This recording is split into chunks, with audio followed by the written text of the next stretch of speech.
This story is about a little boy who ran away from an orphanage in search of his mom. However, he ends up being found by a demon who plans to sell him. But the demon discovers a symbol of a powerful secret cult.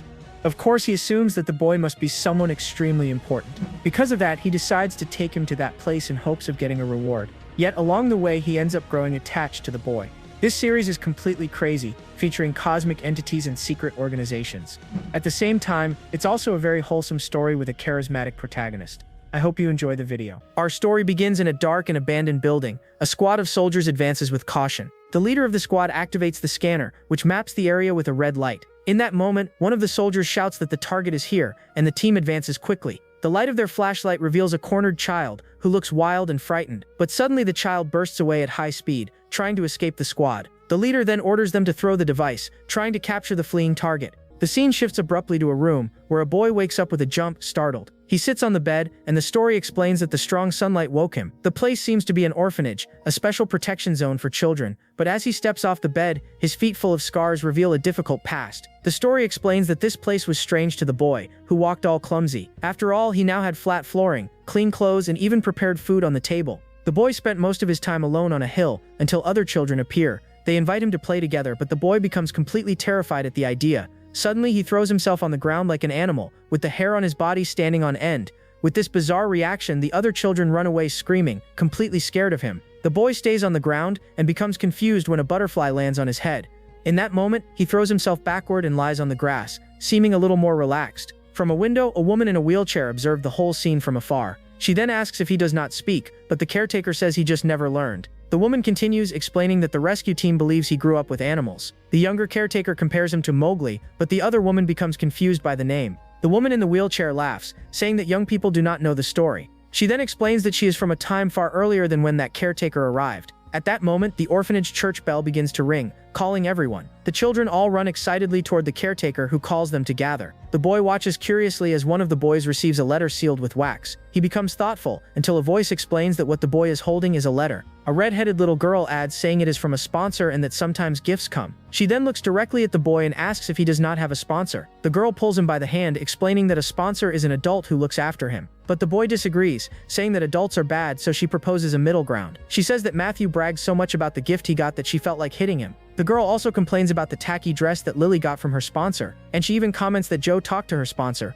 finding the whole situation disgusting. Then the boy asks about her, but the girl says she does not need one, because her mother will come get her. She remembers the promise that her mother would come after she slept for 100 nights. The boy becomes confused, but she explains that 100 nights pass in the blink of an eye. She says she hopes her mother comes soon. He looks to the side, with a thoughtful and slightly hopeful expression. That night, the boy observes the starry sky from the window of his room in the orphanage. The story then says that the child blinked his eyes, as if seeing something special. The scene shifts to the classroom, where the teacher says that they came from space. She holds two dolls, explaining that that was how everyone became friends. But a boy with glasses interrupts the class, stating with certainty that this is a lie. A girl asks why the teacher would lie, and he says it is because they think they are just children. The boy then opens an old and thick book to prove that he was telling the truth. Surprised, the others ask where he got the book, and he reveals he took it from the principal's office. He begins reading, explaining that a long time ago aliens came to Earth. The story shows giant and colorful aliens appearing above the city buildings. The news spread, showing the chaos and panic of people with their arrival. Humanity fought with an ultra-powerful weapon called HAEK, but something went wrong. The aliens simply opened a portal and ate the weapon, forcing humans to surrender. Back in the present, the bell rings and the caretaker starts calling the children by name. She then calls for Mori, and our protagonist becomes confused, not understanding anything. The caretaker approaches Mori with a smile and says that there is a letter for him. The boy takes the envelope, which has a red wax seal right in the middle. The woman says that now he has a sponsor, and asks if he is not happy. He then finds the red-headed little girl standing in the hallway, looking very upset. As he gets closer, he sees that her face is full of tears, because she had been crying. Suddenly, a strange noise draws their attention, coming from a covered table. The girl tells him to go away, while she was still crying.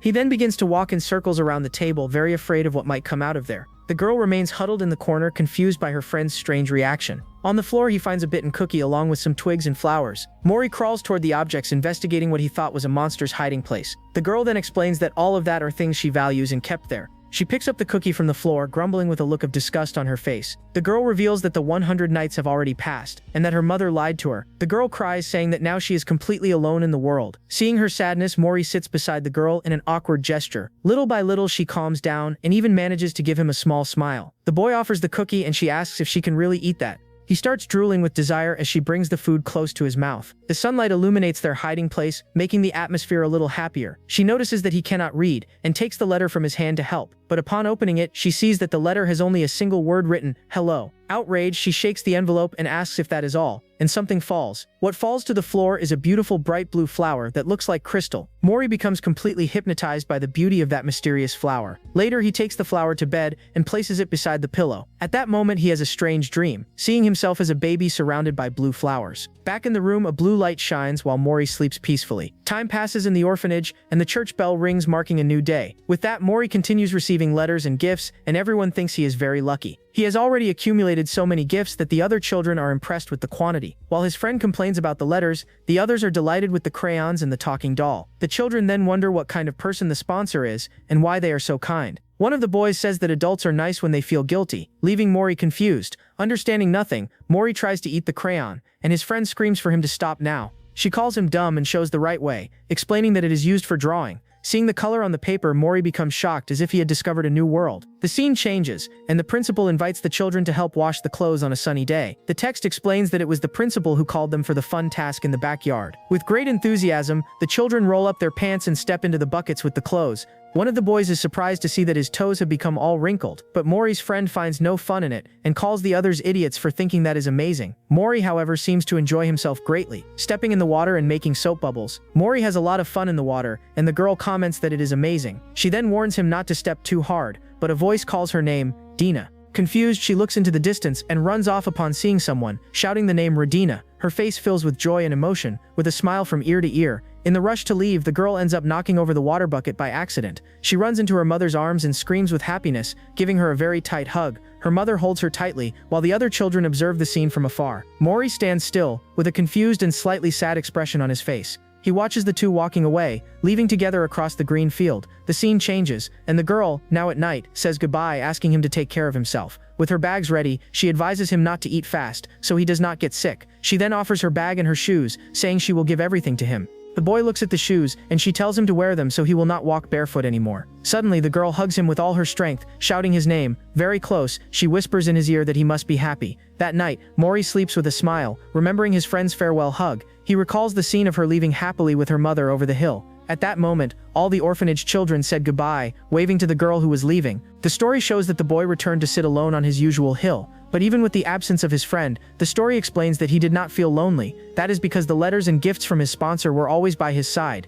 The cloak was warm, and the crayons and the talking doll were very fun, and the affectionate letters always came with a nice scent of fragrant wildflowers. Besides that, the bright blue flower always came along with the simple messages he received. With all that, Mori looked at the horizon, thoughtful about who sent so many gifts. He remembers the friend's questions, whether the sponsor felt guilty about something, and he also recalls his friend's joy upon finally finding her mother. A light then shines in his eye, as if he had had a great idea. The story says that the child wondered if this mysterious person could be someone special. It was then that he asked himself if the sponsor could be his own mother. Decided, Mori packs his things in the bag his friend gave him, ready for an adventure. He looks one last time at the orphanage, and says goodbye from afar, waving to the sky. Then he takes a step and begins walking, until he finds an abandoned railroad track. Wearing the shoes he received, he sets off on an unknown path under the starry sky. The story explains that he is going on a long journey to finally meet his mother. The scene changes, and he seems to have found a barn to spend the night with some animals. When he wakes up, a calf licks his face, and the story says that the child awoke. The train he boarded without thinking was already taking him on a long trip to see his mother. The locomotive releases smoke as it travels through a rocky and endless desert. When the train finally stops, Mori steps down and his feet sink into the hot sand. He stands still, waving at the train as the machine goes away and leaves him behind. Now alone, the boy looks around, lost in the middle of that immense desert. The camera pulls back, showing how small he is in that desolate landscape. With firm steps, he begins to walk through the sand, moving forward. Mori is walking alone on a solitary journey through the desert. Suddenly, Mori hears a sound of falling rocks and hides to see what it is. He looks ahead with a confused expression, not understanding what is happening. In the distance, he spots a group of people approaching in the middle of the desert. At that moment, a gang of bikers appears at high speed, looking like bounty hunters. Mori becomes completely terrified by the frightening appearance of those men. Without thinking twice, he turns around and starts running as fast as he can. The gang then starts chasing him through the sand, surrounding the boy from all sides. The scene cuts to a mysterious man with white hair and a serious expression. He watches the entire chase from atop a rock, mounted on his motorcycle. The bandits surround Mori, and one of them asks what that thing is. Thinking the boy is strange, Another questions how that can be human, since he is too small and weird. One of the henchmen then asks if they can still sell him, but the other does not answer. Mori is on the ground, exhausted and sweating in fear for having been captured by them. One of the bandits then suggests that they could simply eat a little piece of him. He says that nobody would notice, and that they could pull off just a leg, since he is small. Suddenly a giant monster lands on the sand, raising a huge cloud of dust with the impact. He glares at the bandits and asks who said they could touch the boy freely. One of the henchmen becomes terrified and stammers an apology to his boss. The boss grumbles that something that size is not even good for a snack, but then he notices something. Mori stays on the ground, just watching all the confusion without understanding what is going on. At that moment, a shot hits one of the bandits directly, with a burst of green energy. The others are shocked, wondering what kind of bullet that was that glowed. Suddenly, a super technological motorcycle appears on the horizon, coming at high speed. The monster shouts that it is a rider, and tells his men not to panic, because it is just one. Even with the warning, the henchmen start shooting desperately at the motorcyclist, but the rider dodges all the bullets with impressive skill, without being hit. He maneuvers his motorcycle and fires back, hitting the enemies with red lasers. Seeing his men fall, the boss becomes furious and curses the motorcyclist with great hatred. He then charges toward the rider, ready to attack at full force. With a roar of fury, the monster stretches his claw, preparing the final strike, but the rider accelerates his motorcycle, dodging the attack with a very risky maneuver. The monster's strike hits the ground and causes a gigantic explosion of sand and dust. With a confident smile, the boss watches the smoke, thinking he won the fight, but his hand begins to glitch, as if a computer program were malfunctioning. Suddenly he looks up with wide eyes, completely in shock. The rider leaps with his motorcycle above the smoke, in an incredible aerial maneuver. He then activates an energy weapon, which begins to shine with a very strong blue light. A beam of energy is fired from the sky, creating rings of light and hitting the ground. Mori curls up, protecting himself from the wind and dust the explosion caused. The rider lands his motorcycle with a stylish skid, leaving a trail of energy on the ground. The dust clears, revealing a huge crater where the bounty hunters once were. Sitting on his motorcycle, the rider complains that they did that again in his territory. Mori stands right in front of the motorcycle's tire, looking up scared and confused. The mysterious savior turns, and his yellow eyes shine toward the boy. The rider becomes intrigued, wondering what the hell that tiny child is doing there. Mori glares at the rider angrily, but trembles with fear because of the danger. The motorcyclist notices his fear, and his floating robot assistant appears beside him. The artificial intelligence scans Mori, showing that he is scared and nervous. The rider crouches, and the little robot explains that he is a human baby, leaving the biker thoughtful. Suddenly the rider's mask opens, revealing a demonic and smiling face. He greets the little boy saying hello with an energetic and cheerful voice. Mori is left speechless, with a drop of sweat sliding down his frightened face. The rider tells him not to worry, and introduces his robot friend, named Aya. With a bright smile he offers to take the lost boy back home. Mori's eyes shine, full of hope and admiration for his savior. The rider then asks the little boy to follow him, and begins walking through the desert. Mori follows him, and the demon gives a gentle smile, happy to have helped. But alone the rider reveals an evil grin, wondering what to do now. He thinks that although eating humans is not illegal, it is a social taboo to do so. The demon then calculates the price, and says that even if he is small, he still brings good money. He thinks about selling him alive to the caverns, because some lunatic might want him as a toy. In this, he notices the boy's clothes, and thinks that, at an auction, they would fetch good money. But Mori pokes him, and the rider asks the little one to wait a bit, sounding a bit impatient. He then realizes there is something on the boy's clothes, a strange and glowing symbol. Upon recognizing the symbol, the demon becomes terrified, sweating cold in pure fear. He changes his attitude instantly, and says with a laugh that wow, it's already getting late. The rider apologizes, saying that he is a very, very busy guy indeed. Already on the bike, he asks if Mori knows how to return on his own and celebrates the positive answer. With that, the demon speeds off and disappears on the horizon, leaving the boy behind. He looks back while accelerating, fleeing that place as fast as he can. The rider keeps sweating, thinking that that was the symbol, and that he almost ruined his life. His robot then teases him, saying that this is chickening out, but the rider tells him to shut up. He clears his throat, saying that the scare dried out his throat, and the robot offers a drink. The demon grabs the bottle and thanks him, still recovering from the huge fright he had. But upon drinking, he chokes, as if there was something very wrong with the drink. Somehow, Mori clings to the rider at high speed, leaving the demon in a panic. He screams, asking when and how the boy got on the bike, completely desperate. The rider keeps riding and yelling for him to get off, but the boy won't let go. In his desperation, he loses control of the bike and the two tumble badly in the sand. The scene darkens, and sometime later, the demon finally opens his eyes, a bit dizzy. He wakes with a headache and grumbles, seeing several papers scattered on the ground. Confused, he sees that he is covered with the boy's cloak and other things from his bag. The rider keeps sitting, trying to understand what happened after the motorcycle accident. In this, he picks up one of the sheets and wonders what that is, seeming like a letter. Mori then appears from behind the paper, with a worried and slightly scared expression.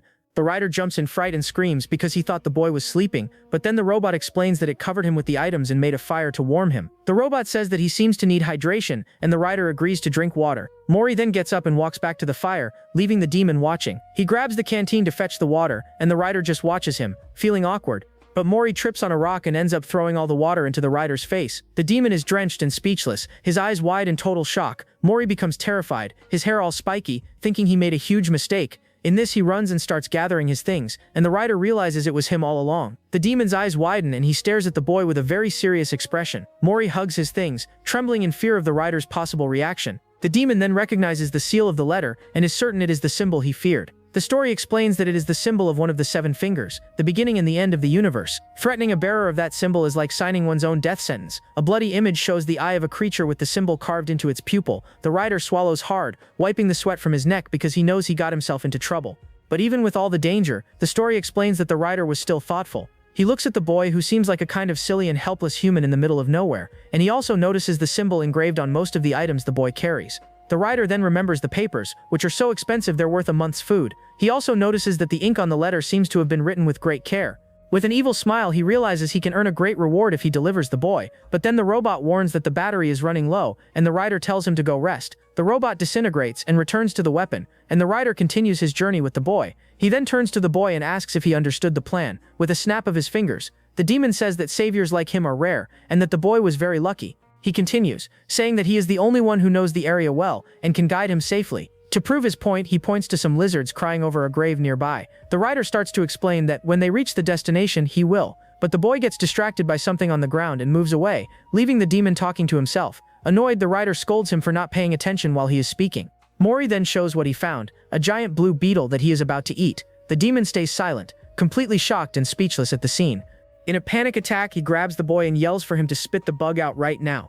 The rider lies exhausted on the ground, crawling in despair because of the boy's actions. The rider yells at Mori, saying that eating something like that could kill him instantly. He then holds the beetle and shows it, explaining that the blue legs indicate poison. The demon continues the lesson, speaking of mushrooms and scorpions that are also dangerous. Sitting in the sand, he asks if the boy understood, and Mori nods yes. The rider sighs in relief, thinking that now he wouldn't have any more problems with the boy. But right after, he sees Mori trying to fiddle with a giant and dormant security robot, and then the boy tries to touch a huge carnivorous plant that emerges from the sand. To make things worse, Mori almost drowns in quicksand, covering himself in mud. The demon screams desperately for him not to get upset because the boy is all shiny and clean. Exhausted, the rider throws himself on the ground, wondering what the hell he is doing with his life. Later, he wakes up and sees Mori drawing near the fire, very focused. The rider sits and asks what the boy is drawing with such attention there. Mori shows the drawings, babbling things the demon cannot understand. He then notices a strange name written on a box, and wonders if Mori is a name. The rider grabs one of the drawings and asks what that black thing Mori drew is. Mori points to the drawing, and the demon asks if that is supposed to be him.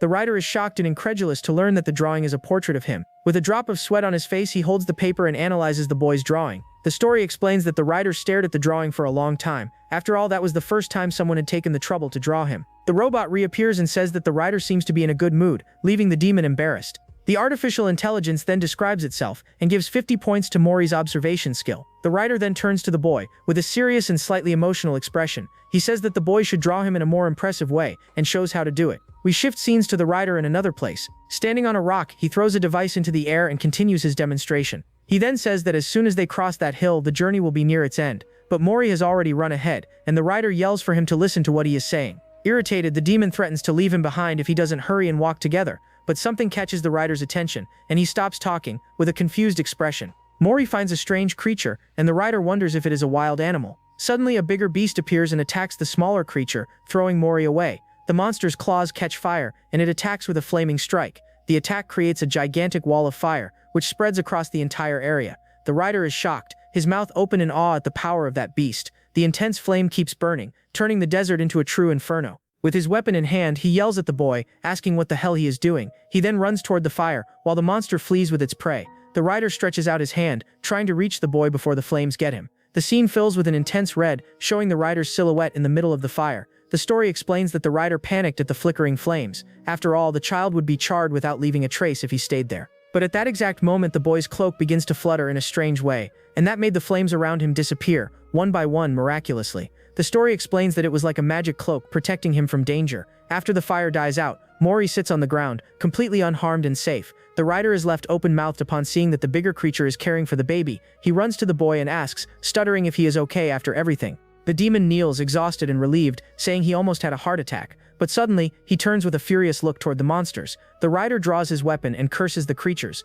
calling them little turds. The bigger beast turns around ready to fight, and the baby hides behind it. But Mori scolds the rider, saying he is acting like the victim after setting everything on fire. He yells that the little monster is also a child, and that it almost became barbecue because of him. The rider points the weapon at both, asking if they are thinking about running away now. In this, the robot reappears and warns that something is approaching from under the ground. The sand begins to tremble, and a gigantic creature, looking like a dragon, emerges from the earth. The colossal monster rises, its blue eyes shining in the desert darkness. The rider is shocked and curses, because he realizes that that is the adult of the species. He then stands in front of Mori, determined to send him back before fighting. The robot warns that the monster is coming, and the rider prepares for impact. The giant creature then crouches in front of them, seeming calm and gentle. The monster lowers its head, bowing before the rider and the other creatures. The demon becomes embarrassed and tries to threaten the beast, but the robot asks why he is yelling. Mori then approaches one of the creatures, which seems a bit confused by the situation. The little creature gives him a huge yellow crystal, which shines with a strong light. The boy opens his bag and stores the gift, while the others watch the scene.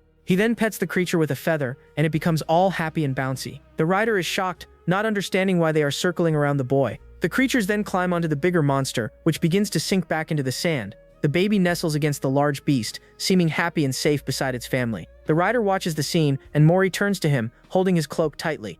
The demon explains that he almost died today, and that he only survived because of the cloak. He says that the cloak is magic, making fire disappear and regulating temperature. The rider then advises Mori to be grateful to whoever gave him the cloak, and the boy agrees. The rider grumbles, unable to believe he is surrounded by cute and glowing creatures. Later, he lies down to rest near the fire, while Mori stays awake. The boy stares at the demon sleeping, with a thoughtful and slightly worried expression. The rider then calls his robot, asking it to show the data about humans. The artificial intelligence projects a holographic screen, loading all the information. The robot shows the data, which include the life cycle and DNA structure of humans. The rider looks at the data and agrees, seeming to understand a bit more about the species. He concludes that if humans reproduce, then this child must also have a mother. The story explains that humans appeared while the masters of the earth were away, and that they wanted to believe everything belonged to them, even other human beings. The rider thinks that, seeing how things reach this point, the powerful do not care. He turns to his side with an irritated expression, thinking about the cruelty of humans. Meanwhile, Mori is already sleeping deeply. Covered by his warm and magical cloak,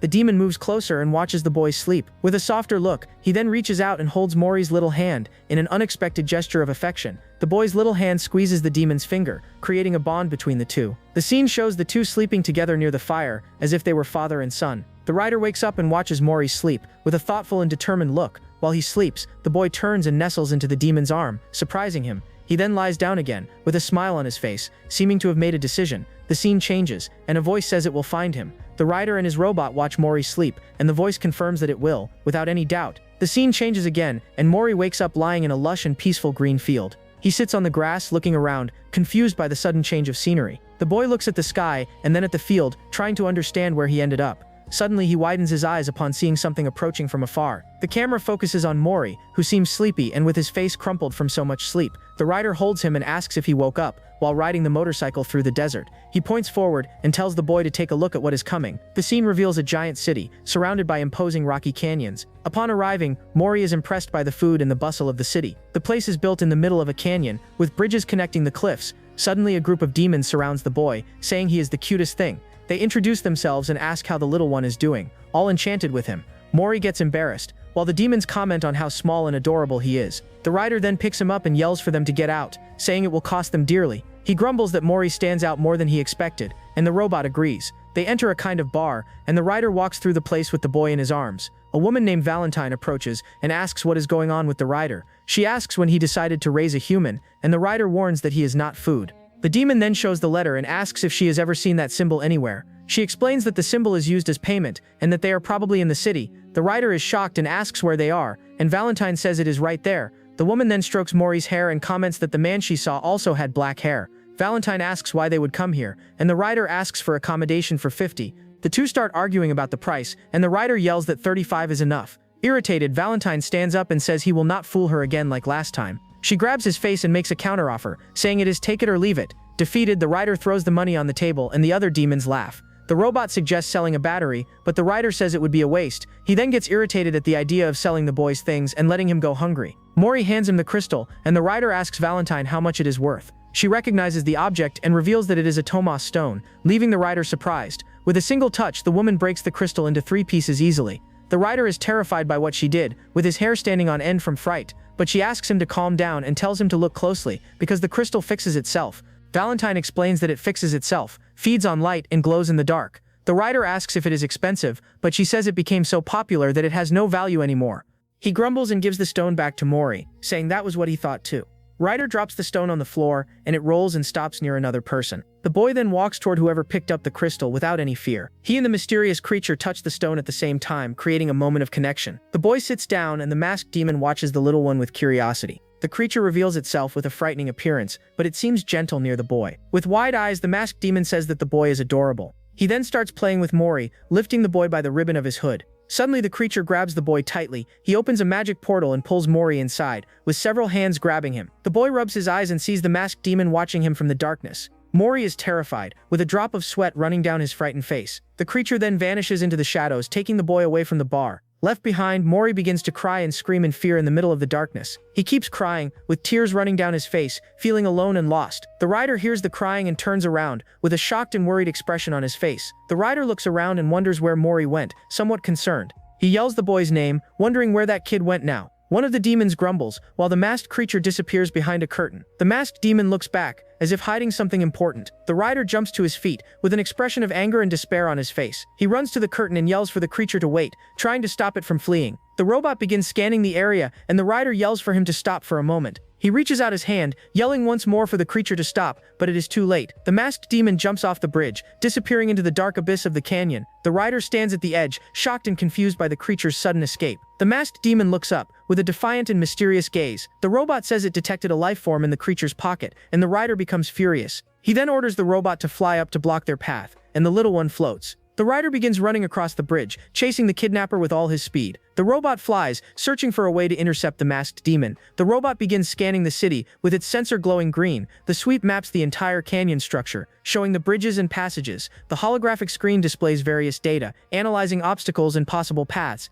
The robot reports that it found 14 possible routes for the chase. It calculates the target's speed and direction, and concludes that they are on Route 2. The artificial intelligence initiates navigation, and the rider shoots after the kidnapper. The robot warns that there are stairs ahead, and the rider goes down the steps quickly. Meanwhile, the masked demon hides behind some barrels, trying to throw him off. The rider continues the chase, running across the dark bridge with great determination. The robot guides him, telling him to take the left bridge, and the kidnapper makes a detour. Nearby, a street artist shows his masterpiece, a sand self-portrait, but the rider runs by and destroys the sculpture, not even realizing what he did. The artist begins to cry, seeing his half-year artwork destroyed in seconds. The robot then lands on the ground, indicating that the target changed route again. The robot warns that it switched to Route 11, and the rider jumps to another path. The masked demon runs, looking back to see if the rider is still on his tail. Mori, inside the bag, struggles and trembles with fear, trying to escape from there. The robot warns that they are approaching the destination, and the rider speeds up. He then reaches a place that looks like a portal, with a golden light in the back. The rider jumps to another rock, using the canyon paths to take a shortcut. But he reaches a dead end, and wonders if the robot is being serious. The artificial intelligence then shows the target on the map and yells that it's now. The rider throws himself off the cliff, using a hook to swing to the other side. He lands hard on the ground, rolling a few times before managing to get up. The kidnapper turns and is shocked to see that the rider managed to reach him. The creature turns and tries to flee again, but the rider is getting closer. The demon then summons his bike from the sky, which falls on top of the kidnapper. The bike lands on the ground, and the rider approaches the fallen and cornered enemy. The masked demon asks who he is and why he is chasing him like that, but the rider ignores him and yells for Mori, asking if the boy can hear him. The masked demon mutters something, and the muffled sound comes from inside the pocket. The robot scans the voice, trying to identify whose sound it heard. With 98% certainty, it confirms that it is Mori, and the rider yells in anger. He demands that the creature return his human, but it pretends not to understand. The kidnapper says he doesn't know what he's talking about, with a calm and cold voice. He continues, saying that this is something he has raised since forever, and provokes the rider. The robot warns that Mori's fear level is rising, making the rider even more furious. He points the gun, and orders the creature to stop talking nonsense and take the boy out of there. But the masked demon refuses, with a simple and direct no. He says the boy is very cute, and that because of that he will raise him. The creature repeats that he will raise the boy because he is too cute to let go. The kidnapper recognizes the rider and provokes him, calling him crazy. He continues saying that the rider is an infamous outlaw with an illegal offspring. The rider then asks how someone as dangerous as him can raise a human, but the masked demon replies that he can raise him with much more love than he can. The masked demon says the rider also wants the boy because he likes him. He challenges the rider, proposing that they ask Mori himself who he prefers to stay with. The creature goes silent for a moment, staring at the demon with its empty eyes, but he dodges the subject, saying that the boy's opinion is not important in that situation. The rider then prepares to fight, and the robot transforms into a powerful weapon. The kidnapper warns that shooting in the city will put him on the wanted list, but the rider doesn't care, and Mori's crying echoes in the darkness, leaving him desperate. The story shows that the child was scared and saw no way out of that dark place. Suddenly a voice speaks to him, and it was the doll his mother gave him. The masked demon then makes a proposal, saying he will be generous and give in. He proposes to keep the head, and the rider can keep the boy's body. The robot's screen shows that the remaining energy is 63%, enough for one shot. The rider thinks he has the power to blow the enemy's head off with a single shot, but he hesitates, because the compression of the muscular pocket could crush the boy. He gets irritated, wishing he could get Mori out of there before shooting the kidnapper. The kidnapper gets annoyed by the rider's silence and dares to ignore him like that. Suddenly he feels something strange moving inside his cloak and gets startled. The masked demon groans in pain, not understanding what is happening in there. He screams desperately, and Mori comes out of the pocket, leaving a puddle of liquid behind. The rider smiles, and Mori runs toward him, fleeing from the kidnapper's hands. The creature screams that it is disgusting, trembling with anger and disgust at the situation. He becomes furious, yelling about how the boy dared do that inside his pocket. The scene focuses on Mori, who keeps running away, unaware of the kidnapper's fury. In the blink of an eye, the rider fires an energy shot that rips the enemy's arm off. The masked demon screams in pain, lamenting having lost his arm and his jewels. The rider approaches and stares at him, telling him to listen well to what he is going to say. With Mori in his arms, he threatens the enemy, telling him not to touch the boy again. He continues the threat, saying he will make him crawl like a snake if he disobeys. The rider grumbles, realizing the shot was too loud and drew attention. He then calls his robot, and the bike reassembles so they can escape from there. The rider picks Mori up, checking if the boy's clothes are clean. With the problem solved, they get on the bike and speed across the desert. The demon breathes in relief, and Mori looks at him with a confused expression. Suddenly, the rider starts laughing loudly, happy with what happened. He mocks the kidnapper, laughing at how the enemy got all disgusting and irritated. The robot praises the tactic, saying it was a truly ingenious method of escaping. The rider then hugs Mori and congratulates him, saying he did really well. He says he is very proud of the boy, and Mori's eyes shine with joy. The boy climbs onto the rider's shoulders, feeling majestic and victorious. The robot asks which direction they should go, and the rider says it's the fastest route. With Mori on his shoulders, he announces that they are going to the whale cradle, but the boy starts climbing onto his head, and the rider yells for him to get down. They arrive at a place full of fog and get off the bike to continue on foot. Mori climbs a hill and looks around, curious about the new environment. Suddenly the boy's mouth opens wide, amazed at what he sees in front of him. The scene reveals a mountainous landscape, with the two exploring the new territory. They travel through forests, ruins, and deserts, living many adventures together. At night, they camp and cook over the fire, sharing a moment of peace. Elsewhere, they find a sinister forest, with branches that look like tentacles. In a dark cave, the rider faints, and Mori gets scared by a strong light. The robot saves the data, recording that the strange creature fears strong lights. They then arrive in a cave with the phrase "No War" written on the wall. The rider picks up an improvised shield, and the two prepare for what comes next. They navigate through an underground river, with Mori on a raft, and the rider swimming beside him. Upon arriving in a dark cave, they see several red eyes watching from the darkness. Suddenly, a swarm of flying creatures attacks, and the rider tries to protect himself. Mori disassembles the robot, taking a green piece that glows with an intense light. He then rubs the piece on the rider's face, as if it were war paint. The journey continues, and their bike flies over a green field under the moonlight. Mori watches the moon with a thoughtful look, remembering everything he has lived. The scene reveals a starry sky, with a school of giant flying whales. One of the whales flies over their bike, creating a magical scene. Mori reaches out his hand, amazed by the beauty of those flying creatures. The rider smiles, happy to see the boy's joy at that spectacle. He activates the autopilot and lifts Mori into the air so he can see better. The boy stretches out his hand, trying to reach the stars and the whales in the sky. One of the whales approaches, and Mori's mouth opens wide at its grandeur. The boy's little hand almost touches the whale's skin. In a moment of pure magic, Mori's eyes shine, reflecting the starry sky and the lights of the aurora borealis. The school of whales continues its journey, disappearing on the starry horizon. Mori closes his eyes and remembers a loving voice. The memory shows a woman with dark hair, hugging the boy with love. The mother's voice echoes, and Mori sleeps with a smile on his face, feeling loved. He wakes up startled in the rider's arms, confused by the dream he just had. The demon notices he woke up and holds him tighter, continuing the journey. The rider blames the robot for how it drives, but the boy sleeps peacefully. The robot defends itself, saying it was being careful and that the autopilot is great. The artificial intelligence teases, and the rider gets irritated, remembering he was the one who created it. They arrive at a place covered in snow, and the rider gets off the bike to analyze it. He looks at the frozen landscape and comments that that place hasn't changed at all. The robot suggests they walk in silence, because the night creatures might wake up. The rider tries to show something to Mori, but the robot interrupts him, saying no. The artificial intelligence then pauses, as if about to say something important. The robot asks if the boy isn't too equipped, since he has a super protective cloak. The rider jokes, saying it would be fun to roll him up like a ball, but the robot calls it abuse. He insists on the joke, but Mori gets confused, not understanding what is happening. The scene changes, and the robot creates a hologram of a snow-covered mountain. Suddenly, the robot warns that something is approaching them at high speed. The rider is shocked by the speed, which the robot reports as 491 kilometers per hour. The demon looks back, tail swaying, tense with the approaching threat. A shadowy image of the rider appears, with his tail swaying in a threatening way. He says he has a bad feeling, and decides to change the plan and go by motorcycle. The demon gets on the motorcycle and speeds through the snow, fleeing the approaching threat.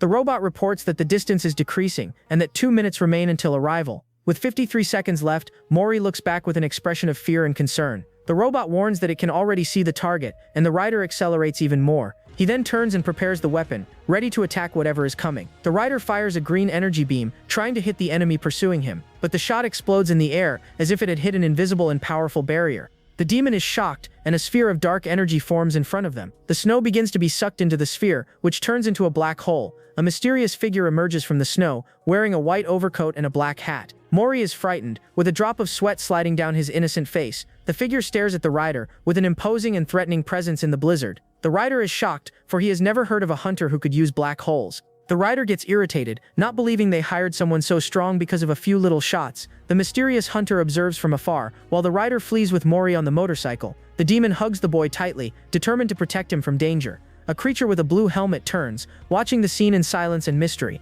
The rider asks the robot what the chance of winning is, and it answers that it's only 16%.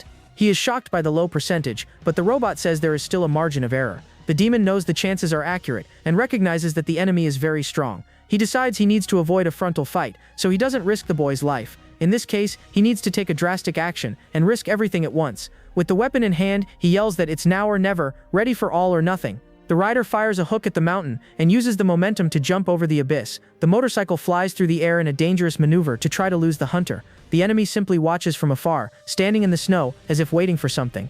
The rider then yells at the robot, telling it to release the power limiter. The motorcycle's panel displays a warning, and the robot reports that it is accessing acceleration mode. A warning appears on the panel, showing that the motorcycle is entering super speed mode. The robot warns to be careful with fractures, and the rider's weapon glows with energy. A blue beam of light descends from the sky, creating energy rings, and opening a crater. The explosion creates several holes in the mountain, releasing a powerful blue energy. The rider celebrates, saying the enemy is reacting and that they can manage something. Mori is frightened, and an avalanche of rocks and snow begins to fall toward them. The giant avalanche almost hits them, and they continue fleeing at high speed. The demon speeds up the motorcycle, with the boy in his arms, trying to escape the pursuit. The motorcycle flies through the snow, with the robot in front, guiding the way at high speed. The rider yells for Mori to hold tight, while the boy screams in fear and adrenaline.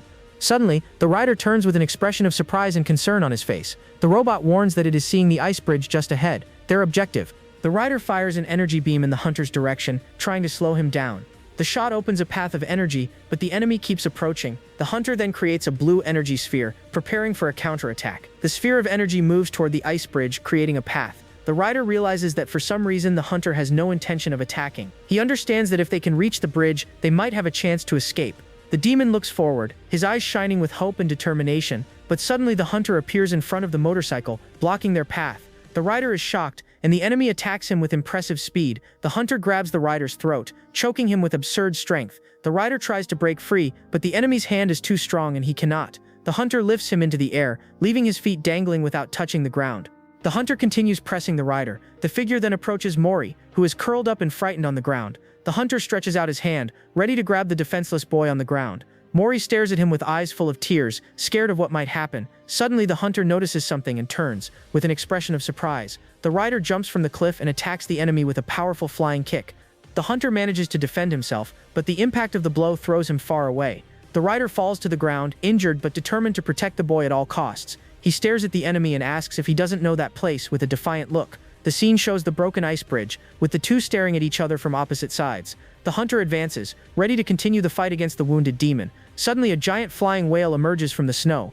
The hunter throws the rider toward the whale, using the demon as bait. The robot warns that it is retrieving the motorcycle, while the hunter watches the scene. The creature shakes its head as if disappointed. Mori wakes up and calls for the rider. With the robot floating at his side, worried, the rider opens his eyes, dizzy, and wonders if he fainted during the commotion. The robot explains that it was lack of air, and the rider asks how Mori is. The artificial intelligence praises the strategy, saying that waking the whale was a good idea. The rider stands up and asks where they are now, looking around confused. He looks at the landscape with a serious expression, trying to recognize the place. The scene reveals a floating city, with a giant black sphere in the middle of it. The robot reports that they have arrived in the city, the final destination of their journey. Mori points to the city, amazed by the sight of that floating place. The rider asks if they should go to the entrance, but the robot advises him to disguise himself. He then pulls off a piece of hair from a dead creature to use as a disguise. The demon adjusts the fake hair, preparing to enter the city without being recognized. He calls Mori and says that everything is fine, ready to start the new phase of the mission. But Mori gets confused, not understanding why the rider is wearing that weird hair. The rider gets confused, not understanding why the boy is acting that way. Mori starts running in circles, and the rider asks what came over him all of a sudden. He picks the boy up and yells that it's him, the rider, but Mori remains scared. The robot explains that he does not recognize him because of the hair, leaving the rider irritated. The artificial intelligence then suggests a solution to that unexpected problem. The robot places itself on the boy's head, and the two hide under the cloak. The rider then puts Mori on his shoulders, and the three become a bizarre figure. They walk through a giant hallway, and the robot complains that the two are noisy. Upon reaching the end, they find a reception, and a voice says, "Hello." A creature without a body welcomes them and asks how it can help them. The robot reports that they are there to find Patch, the owner of the symbol. The rider reaches into the boy's pocket to get the letter, and he groans in pain. The robot then hands over the envelope with the seal, proving that they have permission.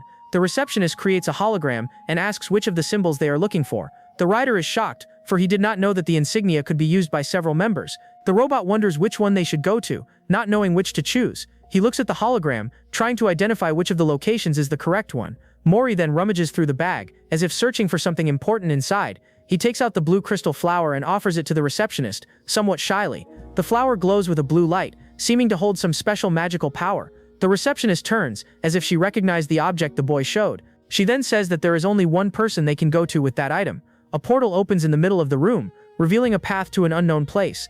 The robot wonders what that is, and the rider says it looks like a portal. The two look at each other, and the rider touches the portal with his hand, feeling the energy. The receptionist tells them not to worry, for they will get there either way. The rider then enters the portal, crossing the dark barrier cautiously. They walk through a dark hallway until they find a light at the end of the tunnel. The scene reveals a green field, with a blue sky and white clouds. The robot says wow, and the rider is amazed by the beauty of that place. They arrive at a mansion in the middle of the field, and the rider comments on the unique taste. Mori looks at the house with eyes shining in expectation and curiosity. The robot says that Mori is in a good mood, and the boy starts running through the grass. They reach the mansion's gate, and the rider removes the fake hair, preparing to enter. He warns the robot and Mori to stay close, for it may be dangerous inside. The rider tries to find the doorbell, but does not know where to press to open the gate. Mori approaches the gate and sees an open window on the second floor of the house. A woman with dark hair appears at the window. The boy widens his eyes, as if he recognized the person he had been searching for. He smiles with a spark of hope in his eyes, and runs toward the house. Mori slips through the bars of the gate and runs into the garden, leaving the rider behind. The demon yells for him to come back, and the boy enters the house through the open window. The rider panics and starts shaking the gate, yelling for them to open the door. Mori lands on the wooden floor and finds himself in a long hallway lit by sunlight. He walks down the hallway, and the door at the end opens, revealing what is inside. Mori looks ahead, his eyes shining with expectation as he enters the room. Suddenly, a creature appears and sees him. It asks who he is. The strange creature also seems confused by the visit. The boy gets a drop of sweat, while the creature asks how he got in there. They get startled by each other, and Mori hides, for the creature says it was not expecting guests. The boy then remembers the smell of the blue flowers, which makes him feel something special. He turns suddenly, as if he had an idea to solve the situation. The creatures try to stop him, asking him to wait, but Mori does not listen. He runs through the hallway and opens a double door at the end, determined to continue. Carefully, he peers through the crack of the door, curious to see what is inside. His eyes shine with a purple reflection, amazed by the scene he finds. The room is dark, but several golden eyes shine in the darkness, watching the boy. Mori stands still in the middle of the room, looking forward, not knowing what to do. He then remembers his friend's hug, crying with happiness upon finding her mother. The creature with angel wings turns around, and Mori stays there, frozen, waiting for a reaction. Mori remembers his mother, and the image of her hugging him with affection comes to mind. The winged creature stretches out her hand, trying to gently touch the boy's head. But instead of smiling, Mori starts crying, his face all red and swollen. Ryder arrives running and yells his name, worried about what happened there. Mori keeps crying, mouth open in a heartbreaking sob. The winged creature and Ryder stand still, shocked by the boy's reaction. The boy's crying echoes through the mansion, leaving a sad atmosphere in the air. Sometime later, Mori is curled up under a table, still scared and crying. Ryder crawls under the table and tries to cheer him up, inviting him for a snack. He then suggests they draw something and throws himself on the bedroom floor, exhausted. Moria asks Ryder how the boy is, and he says he needs some time. Moria comments that Ryder seems worried, and he says it's the first time he's seen him cry. Ryder confesses that the mother wasn't as good as he imagined, and the angel becomes confused. The creature then introduces herself as Miria, Mori's sponsor, leaving Ryder surprised, and the story reveals that she is the leader of the PAE, the organization behind the symbol. The scene shifts to night, and the moonlight illuminates the room they are in. Mori wakes up in the middle of the night, with a sleepy expression and flushed cheeks. He sits on the bed and sees the robot charging while Ryder sleeps deeply. The boy approaches the demon's bed and watches him sleep, curious. Suddenly, Mori jumps on top of Ryder, who wakes up in shock and screams in pain. The demon grumbles and asks the boy to calm down, but Mori won't stay still. The boy then leaves the room and peeks down the hallway, as if looking for something. He goes down the stairs carefully, exploring the dark mansion in the middle of the night. Mori reaches the kitchen and starts crawling on the floor, looking for food. The boy looks up, cheeks flushed, smelling something tasty. He climbs onto a chair and sees a basket full of green, glowing fruits. Ryder appears and encourages him to try one, saying it's super rare and delicious. Mori tries to grab a fruit, but the basket is too high and he can't reach it. He then uses a chair to climb onto the table and finally manages to grab the fruit. The boy is happy for reaching the fruit. He looks toward the door and sees a strange creature with glowing eyes. Miria grabs a flashlight and walks through the dark library, searching for something. She has long white hair and dark skin. With a serious and mysterious look, the creature begins to sense someone's presence and goes to check. The presence was Mori, who was wandering around. The boy is distracted by a fruit on the table and becomes confused by the situation. He turns around and runs into Miria. Suddenly, several red lasers cut through the room, almost hitting the boy and the creature. Miria becomes terrified, eyes wide in pure shock and fear. She runs and hides behind the door while the lasers continue attacking. One of the fruits falls to the floor, rolling across the dark and silent room. Mori crawls on the floor, hair standing on end, scared by the fruit. Miria looks to the side and sees several fruits scattered across the floor. She picks up the fruit and hides behind the wall, curious about the boy. Mori is behind some crates and ends up falling asleep from exhaustion on the table. The woman watches him from afar with an expression of pity and a touch of sadness. She approaches and leaves the fruit near him, like a silent offering. The fruit rolls across the floor and wakes Mori, who jumps up, startled. He looks at the fruit on the floor and follows its trail with wide-open eyes. The fruit keeps rolling, as if guiding him somewhere. Mori reaches out, trying to grab the fruit that lured him out of hiding. The woman watches from the darkness, surprised by the boy's reaction. The boy then grabs the fruit and bites it eagerly. He then runs out, clumsy, trying to take a few more fruits with him. Meanwhile, Miria watches everything and throws another fruit to the boy. The little boy doesn't notice anything and keeps chewing the fruit, very satisfied. Miria focuses her gaze on him, her eyes shining in the darkness. Then Miria hides behind the door, spying on the boy without making any sound. The scene pulls back, showing the empty room with the starry night through the window. Then we see the kitchen, with fruit remains on the floor marking someone's passage. Lying on the floor, one of the siblings whispers to the others to stay quiet so they don't wake him, but the other, very curious, suddenly appears shouting that he also wants to take a look. One of the siblings wonders why the kitchen is such a mess like that. Then little Mori runs and clings to the leg of someone who has just arrived. He then looks up with a cute face, seeming very surprised by the visitor. It was Ryder, and his robot warns that little Mori needs to wash his dirty face. The little boy remains clinging to his leg, with no intention of letting go of his friend. Ryder picks him up, pretending to be angry, but the drone comments that his body is honest. Then the little robot begins giving an important message to Mori about what happened yesterday. The scene shifts to a room, and someone serves tea while explaining that their friend has already left. Sitting there, Ryder thanks for the help because he didn't know how to express his gratitude. In response, the hooded being simply places a mysterious black box on the table. Ryder stares at the box for a moment, and the other tells him to open the gift already. He then opens the box and an intense light shines from inside, completely surprising him. Inside the box there is a fragment of a star that glows with incredible beauty. He is shocked and wonders what that is, realizing it is a very rare item. In panic, he calculates the value, thinking the piece must be worth at least 60,000. He cries with emotion, imagining himself with his arms up and shouting that he is rich. The man thanks him for the work and Ryder laughs, remembering little Mori. But soon his smile fades and he becomes thoughtful about the moments he lived. He remembers when he protected the little boy from flying monsters in a dark cave, and also when they cooked and how the boy took care of him when he was injured. With these memories, Ryder lets out a sigh, realizing something changed inside him. The scene cuts to little Mori sleeping peacefully, with a smile on his face. Meanwhile, the little robot tries to get Ryder's attention, who seems distant. Suddenly, he says he still doesn't want to leave, leaving the woman confused. He tries to explain, saying that Mori likes him a lot and he cannot abandon him. He tries to hide it, saying he thought about staying by Mori's side until he gets used to it. The woman then asks if he would really do that for them, seeming quite surprised. Ryder gets excited and shouts that of course, because they have been through a lot together. But suddenly he becomes confused, not understanding what is going on in the room. Then a shadowy creature appears behind him, making the poor guy scream in fear. The woman then introduces the figure, saying he is her assistant, Jill. She apologizes for the rudeness, explaining that he thought Ryder was a kidnapper. The little robot becomes suspicious, questioning whether that is really the truth. Ryder covers Mori's ears, but the drone asks why since he does not understand. Then he lies down with the boy and tells him to take a look around while they talk. The little robot agrees with the idea, calling Mori to go explore the place with him. The little boy turns around and leaves the room, letting the adults talk alone. The scene shifts to a huge hall, and the woman welcomes Ryder. She invites him to sit wherever he wants, and he says they can start the meeting already. The woman goes straight to the point, revealing that they still couldn't contact Shalom. Ryder is confused and asks who the hell this Shalom is. He gets irritated with the creatures, shouting that even he knows the judge. How do they not? A narration explains that the judge is the master of the land and possesses 7 great powers. The woman then reveals that Shalom is actually one of those 7 powerful beings. She also says that Jili's black hole power was a gift given by him. An energy map appears on the floor, showing the vast domain that belongs to Shalom. A finger points to the map, indicating that Mori's shelter was right in the middle of the forest. Since it was in his area, they needed permission to enter, but couldn't get it. She explains they also didn't receive any news about Mori, and that's why they took so long to act, but one of the creatures says Shalom is just a very busy person, and it's nothing serious. The woman warns she will keep trying to send the messages, maintaining a serious posture. She then asks Ryder to stay with Mori until they manage to contact him, and he agrees immediately. But one of the creatures approaches and asks if the real meeting will start now.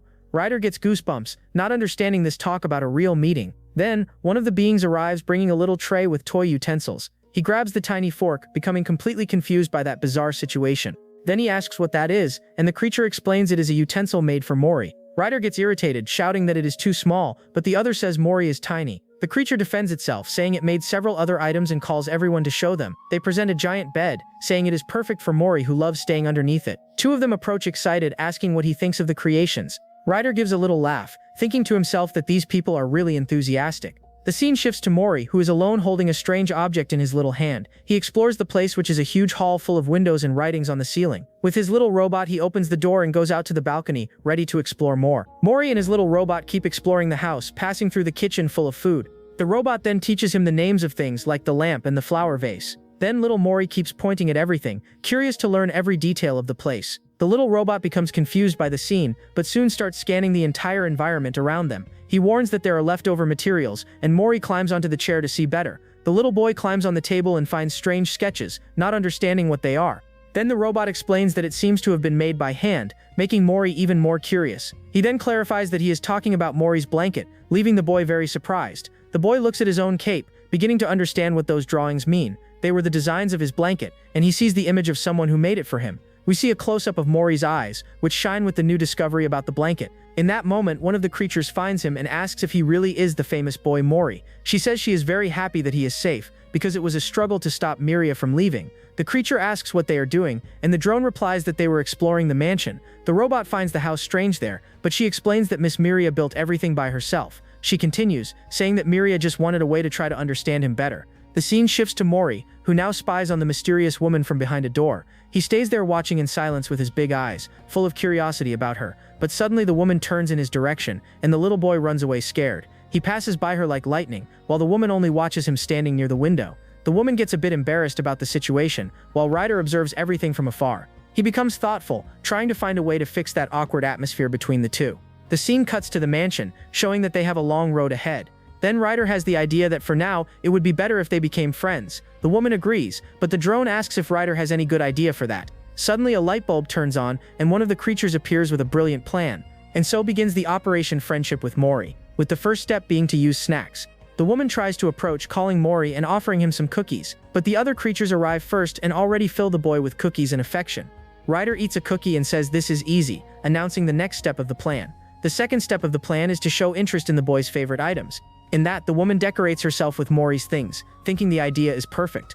Ryder tells her to walk near him, while the drone notices one of the boy's drawings. She walks beside Mori, who eats a cookie, and he notices the items on her clothes. The boy becomes terrified, and she apologizes and says she will return what she took. The third idea is to use a familiar appearance, and Ryder bets on his bike to impress. He asks his robot to bring the bike, and the small machine materializes the vehicle instantly. Ryder then teaches the woman to ride it, telling her to hold tight and press a button. But the bike shoots off at full speed, taking Miria and leaving the creatures desperate. The plan goes wrong again, and Mori now pilots the robot as they move to the next one. The fourth challenge begins. They need to recreate how they became friends, but they seem confused.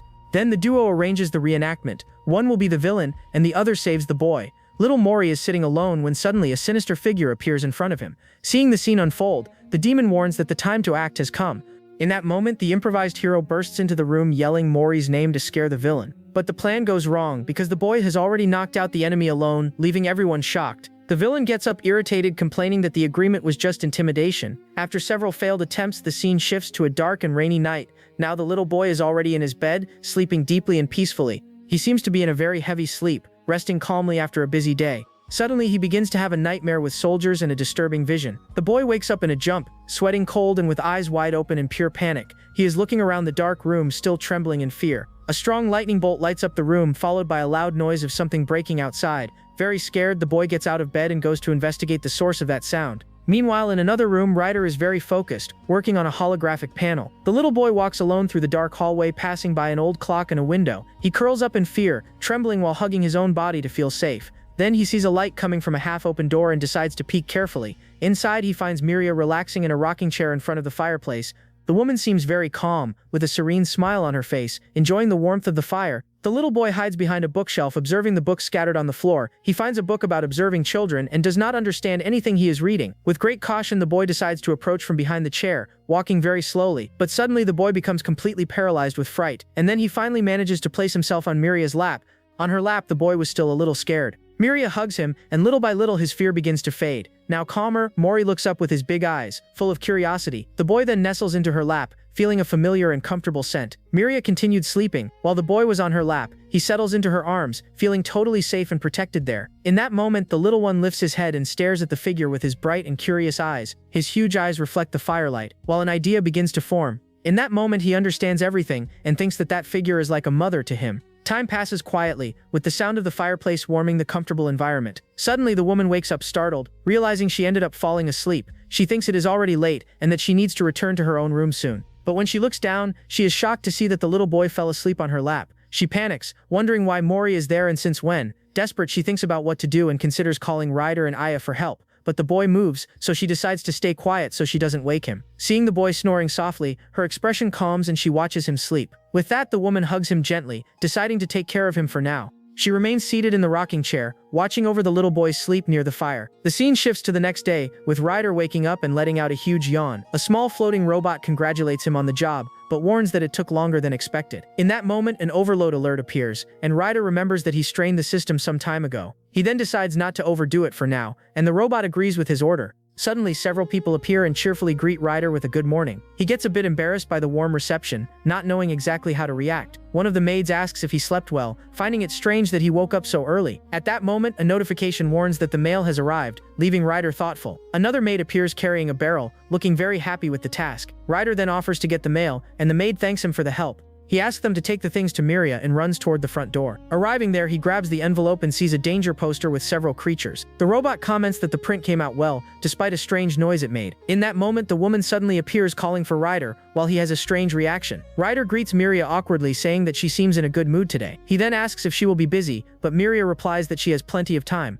Excited, he says that's great because he needs help with Mori's clothes. But then he remembers an important detail. He is now a wanted man. Ryder panics because he was so focused on Mori that he completely forgot about that. Miria then suggests that they get ready to go out, making the demon even more nervous. Desperate, he asks her to wait and asks where they are going. She calmly replies that they are going to the center, leaving him confused. Ryder begins to sweat cold, asking if she is talking about the city center. With a huge smile, the woman confirms that yes, leaving the demon terrified. He realizes he is completely doomed, already imagining the danger he will face. The scene shifts to a fancy store, where several attendants welcome them. They enter a very wide and white place, with a very minimalist decoration. Ryder asks what place this is, and she explains that it is where she has her clothes made. An attendant shows a virtual model, warning that they can test and modify it on the spot. The attendant explains that since they make custom clothes, the client needs to go in person. He says that human clothes are rare, so he preferred to leave the work to real professionals. Mori gets a little scared, but the strange beings say they already expected that. In that moment, the attendant reveals that she has already received instructions and shows several treats to him. Mori's eyes shine immediately, completely enchanted with all those delicious things. Ryder scolds him, saying it is dangerous to act like that, but Mori was already being taken away. Miria goes after Mori. Ryder is shocked to see a portal, thinking that rich people are different. He then asks his robot where the cameras are, beginning to analyze the place. The robot warns that scanning is difficult because of the strong security measures in the place, but she detects one lens behind him, two in front, and guards outside. He begins to think about what to do, considering staying quiet and just going back to the mansion later, or he could simply pack his things and leave that dangerous place. Suddenly, the curtain opens and little Mori appears in a bear costume with honey. Ryder finds it extremely cute, but the robot asks why he seems so irritated. The robot asks why she is crying, and Miria covers her face, moved by the cuteness. She then gets an idea and shows a new look on the panel, asking what they think of it. In that moment, little Mori appears in an angel outfit, looking like a true work of art. Miria is left breathless with so much cuteness, and the robot comments that it seems she really liked it. Excited, Ryder tells her to let him try too, thinking he can do even better, and the result is Mori dressed as a rocker, with a leather jacket and a skull motorcycle. Ryder celebrates, but the robot says the two have no sense and that now it's his turn. With that, the boy appears in a futuristic outfit full of lights and a technological helmet. Everyone is impressed, and the robot says it turned out perfect and that they can continue now. Miria then picks up the little one in her arms, looking very happy with the choice. Ryder also holds Mori in his arms, who takes the chance to eat a delicious cookie, but he remembers the wanted poster and yells that it wasn't really his fault. He tries to justify himself, saying that he shot the city because Mori was kidnapped. Then he turns to Miria, saying that he has something very important to say now. Ryder gathers his courage and decides that he will reveal everything at once, no more excuses. He remembers the kidnapper asking how someone dangerous like him could raise a human. That question left him thoughtful, with a very serious and slightly shaken expression. Suddenly, a voice warns that the guides will help him find the way out. With that, Ryder begins to sweat cold. Realizing he is being kicked out of the mansion, he looks at Miria and then at Mori's bag, completely without reaction. Ryder tries to change the subject and asks about the letter she wrote to Mori, wanting to know what it meant. Miria then turns to him with a serious posture, seeming to think about the answer. She then hands him a photograph, leaving Ryder totally confused by the gesture. He looks at the image and sees only a green field with a blue sky, and something small on the hill. Miria explains that the thing in the photo is Mori, leaving Ryder shocked by the revelation. She then says that, as usual, she was analyzing some documents and received a letter from Shalom. The scene shifts to the past, showing that she thought it was a pamphlet and almost ignored it, but the paper begins to shine and she decides to take a look at what was inside. In that moment, a strong light transports her to a green field, completely surprising her. She then realizes that it was a video, and sees herself in the same place as the photo she showed. In the video, she spots the orphanage, and then something small on the hill, not understanding what it was. But looking more closely, she notices someone sitting there on the grass. It was little Mori, and the sight of that cute child left her completely stunned. She becomes amazed, thinking how something could be so round and perfect like that. The video then ends, and she explains that that was exactly what she thought at the time. Miria holds the photo gently, remembering that first moment when she saw him. With a small smile, she turns to him, finishing the story of how everything began. She then explains that they filmed from afar because Mori was scared of the camera and was looking at an ant. Ryder asks if the story isn't a bit boring, but she says no, leaving him embarrassed. He stays silent for a moment and thinks that this is a good beginning for them. He then grumbles, comparing himself to someone else, but doesn't finish the sentence. The scene returns to the store, and an attendant suggests a type of fabric for Mori's pants. Suddenly the lights go out, and Miria apologizes, saying she will turn them back on now.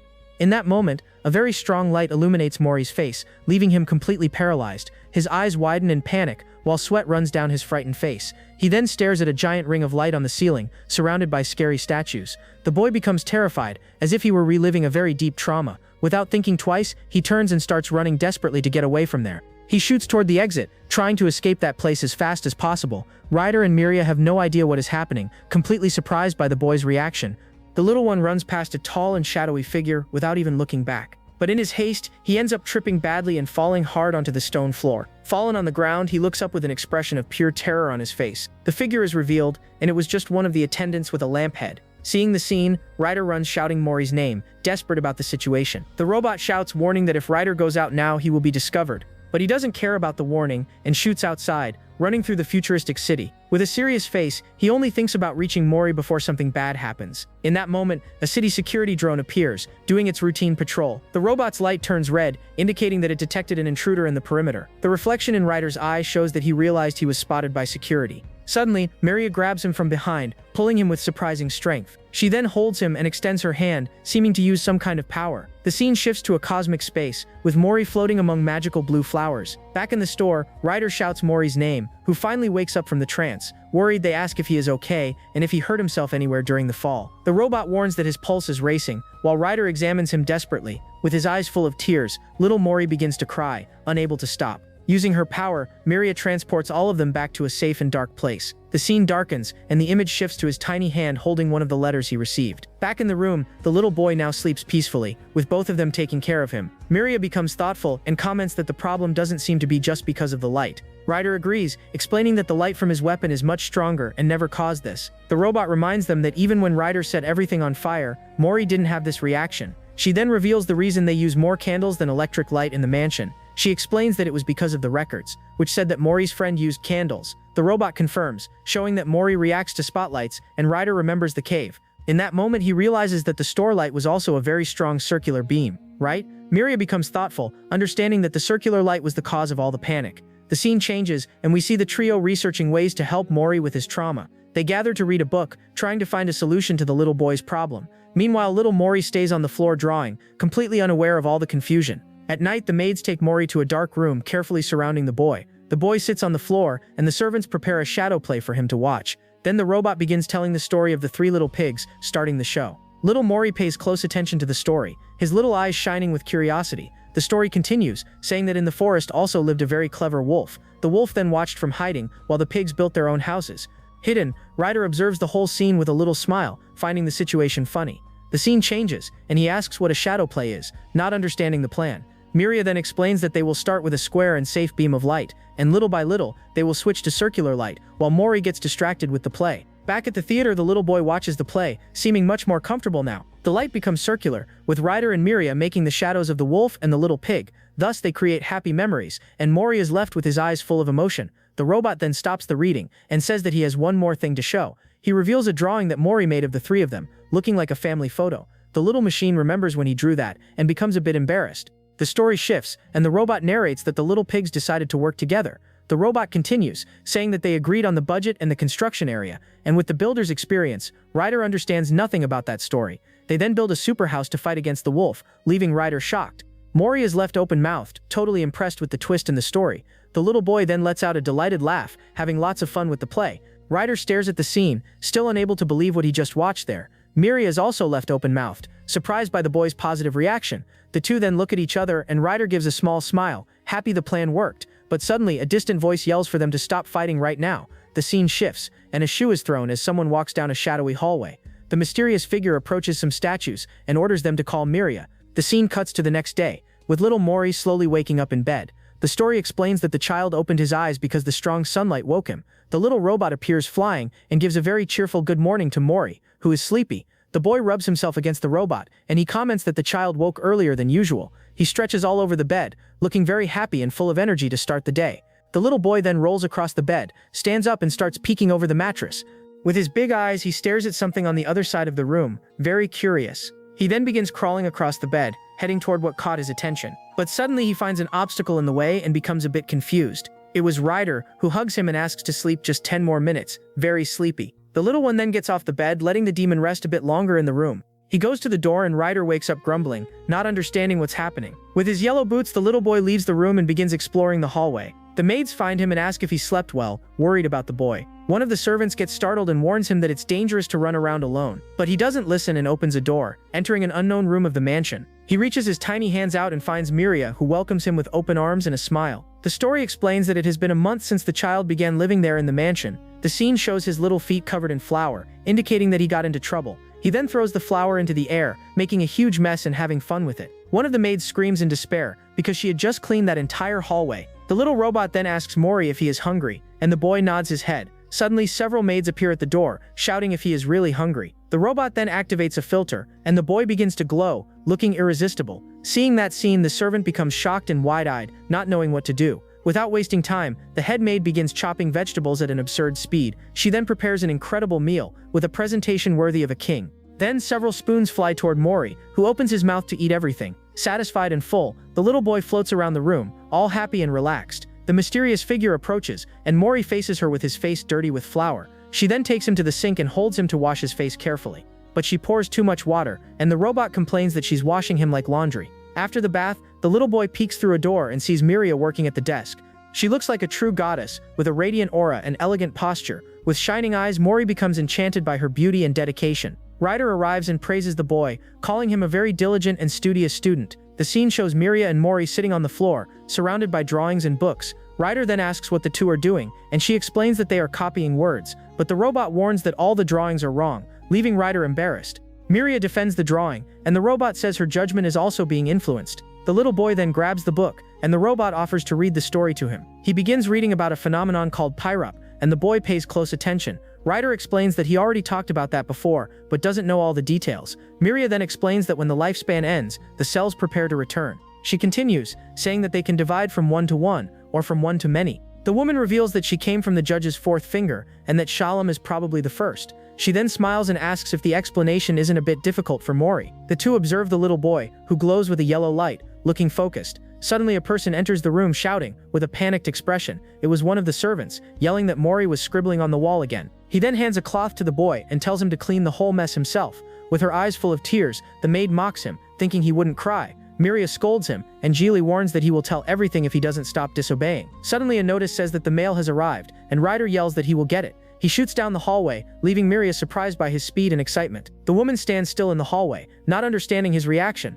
Ryder then returns with a golden envelope, all sweaty and happy for having helped. She thanks him, and he replies all embarrassed, feeling like the hero of the day. He then comments that, luckily there wasn't any wanted poster with it. Miria calls him, and he replies all awkward, stuttering a hi. She then asks if they can talk a little, with a serious and somber voice. He becomes tense, with a drop of sweat running down, not knowing what to expect from the conversation. Ryder starts freaking out, wondering what is happening, and if he saw something wrong. He follows her down the hallway, thinking if she noticed something suspicious about him. The demon then decides that it's better if he talks first, before the situation gets worse, but she interrupts him and tells him to look at what she has in her hand to show. Miria reveals that it is a stone that opens the judge's chamber door. Ryder is completely shocked and speechless, with his eyes wide in surprise. She then explains that she finally managed to get in contact with the judge. Ryder becomes paralyzed, with rain falling in the background, reflecting his despair. He stutters the judge's name, sweating cold with pure fear of what may happen. The demon wonders if she reported him, and how long she has known everything. But Miria surprises him, asking if he has ever thought about joining her organization. He becomes completely confused, not understanding anything she is proposing. She notices the confusion and asks if it was too sudden, leaving him embarrassed. Miria then explains that she asked the judge to make Mori an official member of the group. She continues, saying that although she has no news from Shalom, they will probably like it. Ryder yells for her to wait, and the woman explains that this way she can protect him too. He then asks how long she knew, and Miria reveals it was from the beginning. He asks why she let a fugitive enter, and she says that Mori depended on him. She continues, saying she could overpower him if something happened, and he agrees awkwardly. Miria then recalls the story of how he met Mori, and he becomes thoughtful. Ryder understands that getting rid of the person would be easy, but wouldn't solve his problem. She then holds his hand, in a gesture of trust and partnership between them. The woman says that life may be less exciting, but she still wants him to stay. With a sincere look, she asks him to stay with them, to take care of little Mori. Miria then suggests that he seriously think about it, leaving the decision to him. The demon looks at her from the side, and agrees to think about the proposal, a bit shy. When leaving the room, he finds Mori sleeping on the floor and asks why he is there. He then picks the boy up, and the robot asks why he is staring at him. The two little robots float around, asking why he has that expression. The robot asks if something good happened, and Raider yells that no, completely embarrassed. He then straightens Mori's clothes, preparing him for an important event. The demon says he looks tidy, and the boy says he tried hard to make a good impression. The scene changes, and the maids gather around Miria, all nervous and anxious. Mori approaches Ryder, who is sitting on the floor, looking a bit tense. The demon stares at him with a serious look, as if he were about to say something important. Ryder then calls Mori, who turns immediately, paying attention to his friend. He offers to take care of the boy's bag, and picks the object up to take a look. He takes the crystal out of the bag and warns that he cannot go with the boy. Ryder then places the necklace around Mori's neck, with a very serious expression. With a smile, he says that he will be nearby, trying to reassure the boy. Mori holds the crystal tightly, looking more confident and ready for whatever comes. Miria warns him that he can postpone if it seems difficult, and asks if he will be okay. The two then look at each other, in a moment of tension and shared understanding before the meeting. The woman throws the stone upward, and it begins to shine with a golden light. A black portal appears in the middle of the room, and everyone gathers around, ready to go. Miria explains that she needs to go ahead, and asks the two to wait and follow the plan. With his little yellow boot, the boy takes a step forward, ready to enter the portal. He then enters the portal, crossing the dark barrier with great courage. The scene cuts, and the little boy finds himself in a dark and imposing room with two statues. Meanwhile, Ryder and the others watch everything through a holographic screen. Miria walks through the hall, which has giant columns and other hooded figures. She then touches a symbol on the floor, and the stones begin to levitate around her. The maids grow worried, but Ryder reassures them, saying that everything is fine. Suddenly, a giant cosmic entity appears in front of her, calling her name. Ryder is left open-mouthed, realizing that the colossal creature is the judge himself. Miria walks toward the entity with a calm and respectful posture. Miria waves, and the creature seems to respond to the call. Yahello advises him to look only at Miria and move forward, without averting his gaze. The little boy then stops in the middle of a circle of light, ready for his presentation. He holds the crystal tightly, watching the figure walk away and leave him alone. Through the screen, Ryder and the servants celebrate, saying that the shadow play worked. With firm steps, little Mori begins to walk toward his objective. Miria waits for him in the middle of the cosmic space, with a serious and imposing posture. The boy keeps walking, with a determined expression and full of courage on his face. He then approaches one of the hooded figures, who seems to be a guard. The creature looks down at him, with a ring of light shining on its mysterious face. The circular light reflects in his eye and he remembers the trauma he experienced in the shop. Triggered by the trauma, the little boy stumbles and falls hard onto the dark floor. Through the screen, Ryder and the servants watch the scene with wide, panicked eyes. Miria screams his name, desperate, while Yahello only observes the situation. The guard approaches the boy, who remains fallen and frightened on the hall's floor. He then extends his hand and asks if the boy is okay, trying to help him stand, but Mori pulls away, with a sweaty face and an expression of pure fear and distrust. The hooded creature tries to approach again, with its face shining in the darkness. Miria notices something wrong and yells for him to wait, trying to stop the contact. The ring on the guard's face begins to shine with rainbow colors, looking distorted. Miria warns him not to touch the boy, but it is already too late to intervene. In an act of desperation, Mori bites the guard's hand with all his strength. The creature screams, asking what he is doing, and orders him to stop that now. The guard screams in pain, while Mori keeps biting with a wild rage. Seeing the scene, Miria stretches out her hand, preparing to use her powers and intervene. She then creates a small black hole, ready to resolve the situation at once. One of the statues warns that using that power inside is not allowed. Suddenly, an invisible force pulls Miria away. Without giving her time to react, the scene cuts, showing the boy being struck by a beam of golden energy. Ryder and Miria stare wide-eyed, shocked by the power of the entity. Little Mori then faints, with his crystal necklace shining intensely. He is sucked into a portal, disappearing into the darkness of the hall. Miria watches the scene powerless, while the boy is taken far from her. With a sweaty face, she laments what happened, feeling guilty for the situation. The judge then announces that the situation needs to be explained, with an imposing voice. Back at the mansion, Ryder shouts in outrage, calling all that a great absurdity. Miria faces him with a serious expression and repeats the word absurdity. She explains that they think Mori is unstable, and that the fault may be hers. Because of that, they decided to keep him in the judge's territory, and Ryder becomes enraged. Miria remains silent, with a sad look, seeming to agree with the decision. She remembers the scene of Mori biting the guard, confirming the boy's instability. The memory of the guard appears, and Miria wonders why the search team is there. Back in the present, she faces the judge, not understanding the reason for that meeting. The scene cuts, and one of the creatures questions how a human managed to get there. They do not believe that a child of that age could have traveled alone. Meanwhile, the servants ask what Ryder is seeing, and he explains about the judge. Miria faces the entity and asks them to be honest about what is going on. The creature then accuses her of having sent a servant to take the boy from the shelter. Miria is shocked and denies it, shouting that Mori left the shelter on his own. The judge questions how such a small child managed to cross the border. She then reveals that she made special clothes for him, and that is why he managed to pass. The entity asks if she did it on purpose, and Miria yells no, not at all. She defends herself, saying she only wanted him to grow up healthy and protected. Miria explains that she sent a servant to look for him, since she had received no news for months. She continues, saying that a traveler brought him to the city, without giving more details. The creature then asks where this traveler is now. Miria begins to explain, with a serious and slightly nervous expression. Ryder follows everything through the screen, with a worried look at how things are unfolding. She reveals that the traveler is no longer in the city, making the situation more complicated. The judge asks if there is no way to prove it, and Miria confirms that there is not, with no way out. The entity then reminds them that the traveler lost sight of the child in the city center, and that the boy was almost kidnapped by a citizen, which left him very frightened. The creature continues, saying that he used force and could have gotten hurt. Miria admits she was careless, feeling guilty for everything that happened. The judge then decides that the human does not qualify and must be sent back. Miria tries to argue, asking them to take the child's emotional state into account. She screams, saying that the human area is different and that he would not survive. The creature then asks about the human and what he can do to fend for himself. The judge questions whether Miria also thinks he cannot communicate properly. She then defends Mori, saying that he can express his emotions clearly. The entity says it will consider it, and that the judge will prioritize his happiness. After the tense meeting, Miria prepares to leave the judge's chamber, very tired, but suddenly a shadowy voice calls her, coming from a dark and mysterious mist. The scene shifts, and she floats through a cosmic space with cities hovering in the background. A powerful voice declares that that is an order from the judge, and the scene focuses on her and Mori. In a vision of the past, she offers a book to the little one, and hugs him tightly. The voice asks whether she will endure the end, since they do not live forever like she does. The memory then reveals Miria crying as she embraces a person with white hair.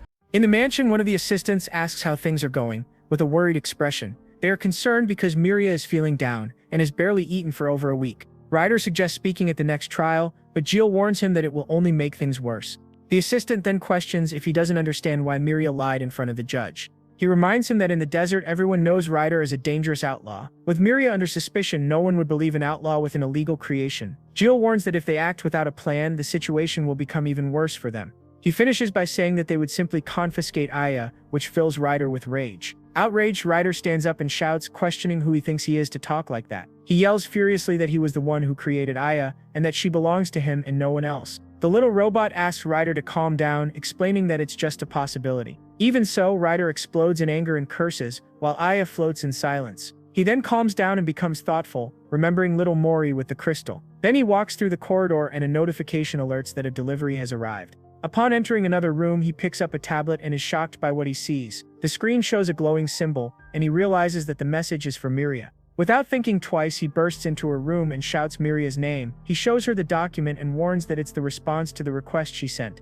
With the news, Miria stands up in shock, unable to believe what she just heard. The servants prepare a basket with Mori's favorite things, all very excited. Miria turns to the servants and thanks everyone for their help and kindness. With a determined look, Miria summons the stone that opens the portal to the judge. The black portal appears in the middle of the room and they prepare for the journey. Ryder and Miria enter the darkness, ready to face whatever lies ahead. On the other side, two guards receive them, informing that they are there to escort them. The guards guide Miria through the darkness, and she faces them with determination. With a serious look, the scene reveals that they are arriving at a dark floating city. They travel on a ship, and Miria sits in silence throughout the entire trip.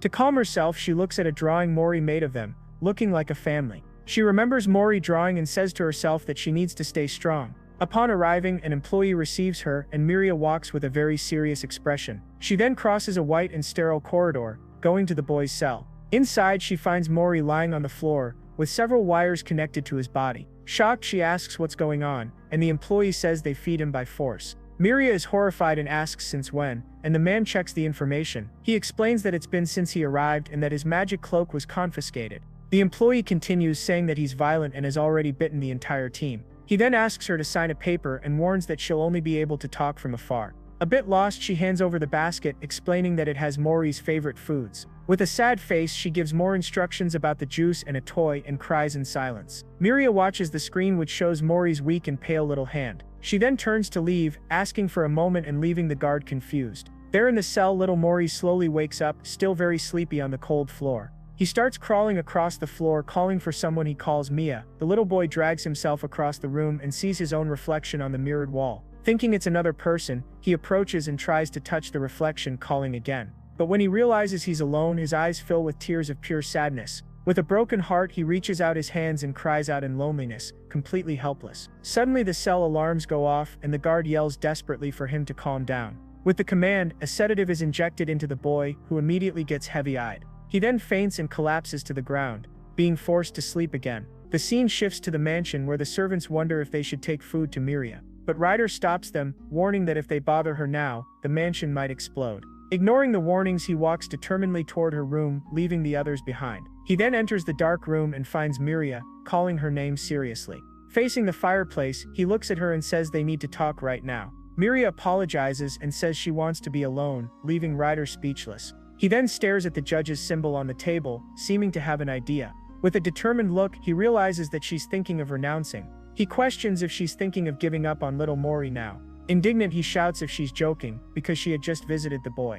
Ryder explodes, asking how she can give up and if Mori was just an object. Suddenly, a dark aura bursts from Miria, throwing everything away with great force. She stands up and warns him not to irritate her, her eyes glowing with power. The woman explains that she's choosing what's best for Mori right now. But Ryder shouts, questioning if that's really the best option she found. He accuses her of running away from the fight, but she denies it, and he asks what that means. Ryder then reveals that Mori is refusing to eat, leaving Miria in shock. She tells him to repeat it, and he shouts that Mori hasn't eaten since the trial. He continues, saying that it's been 2 weeks since the boy has been in that condition. With that, Miria breaks down in tears, remembering seeing Mori with the feeding tubes. In a flashback, Miria admits that she was greedy for not sending Mori back. She explains that she wanted to create a connection so they could stay together longer. With a sad look, she confesses that the feeling of having him around was just too good. She thought Mori would be happy, but now she wonders if it was all just for her. The woman realizes that the more she fights, the weaker Mori will become. With a trembling hand, she fears that Mori might get sick because of all this. With tears filling her eyes, she despairs at the possibility of him dying. She then thinks that, for his sake, maybe the best option really is to give up.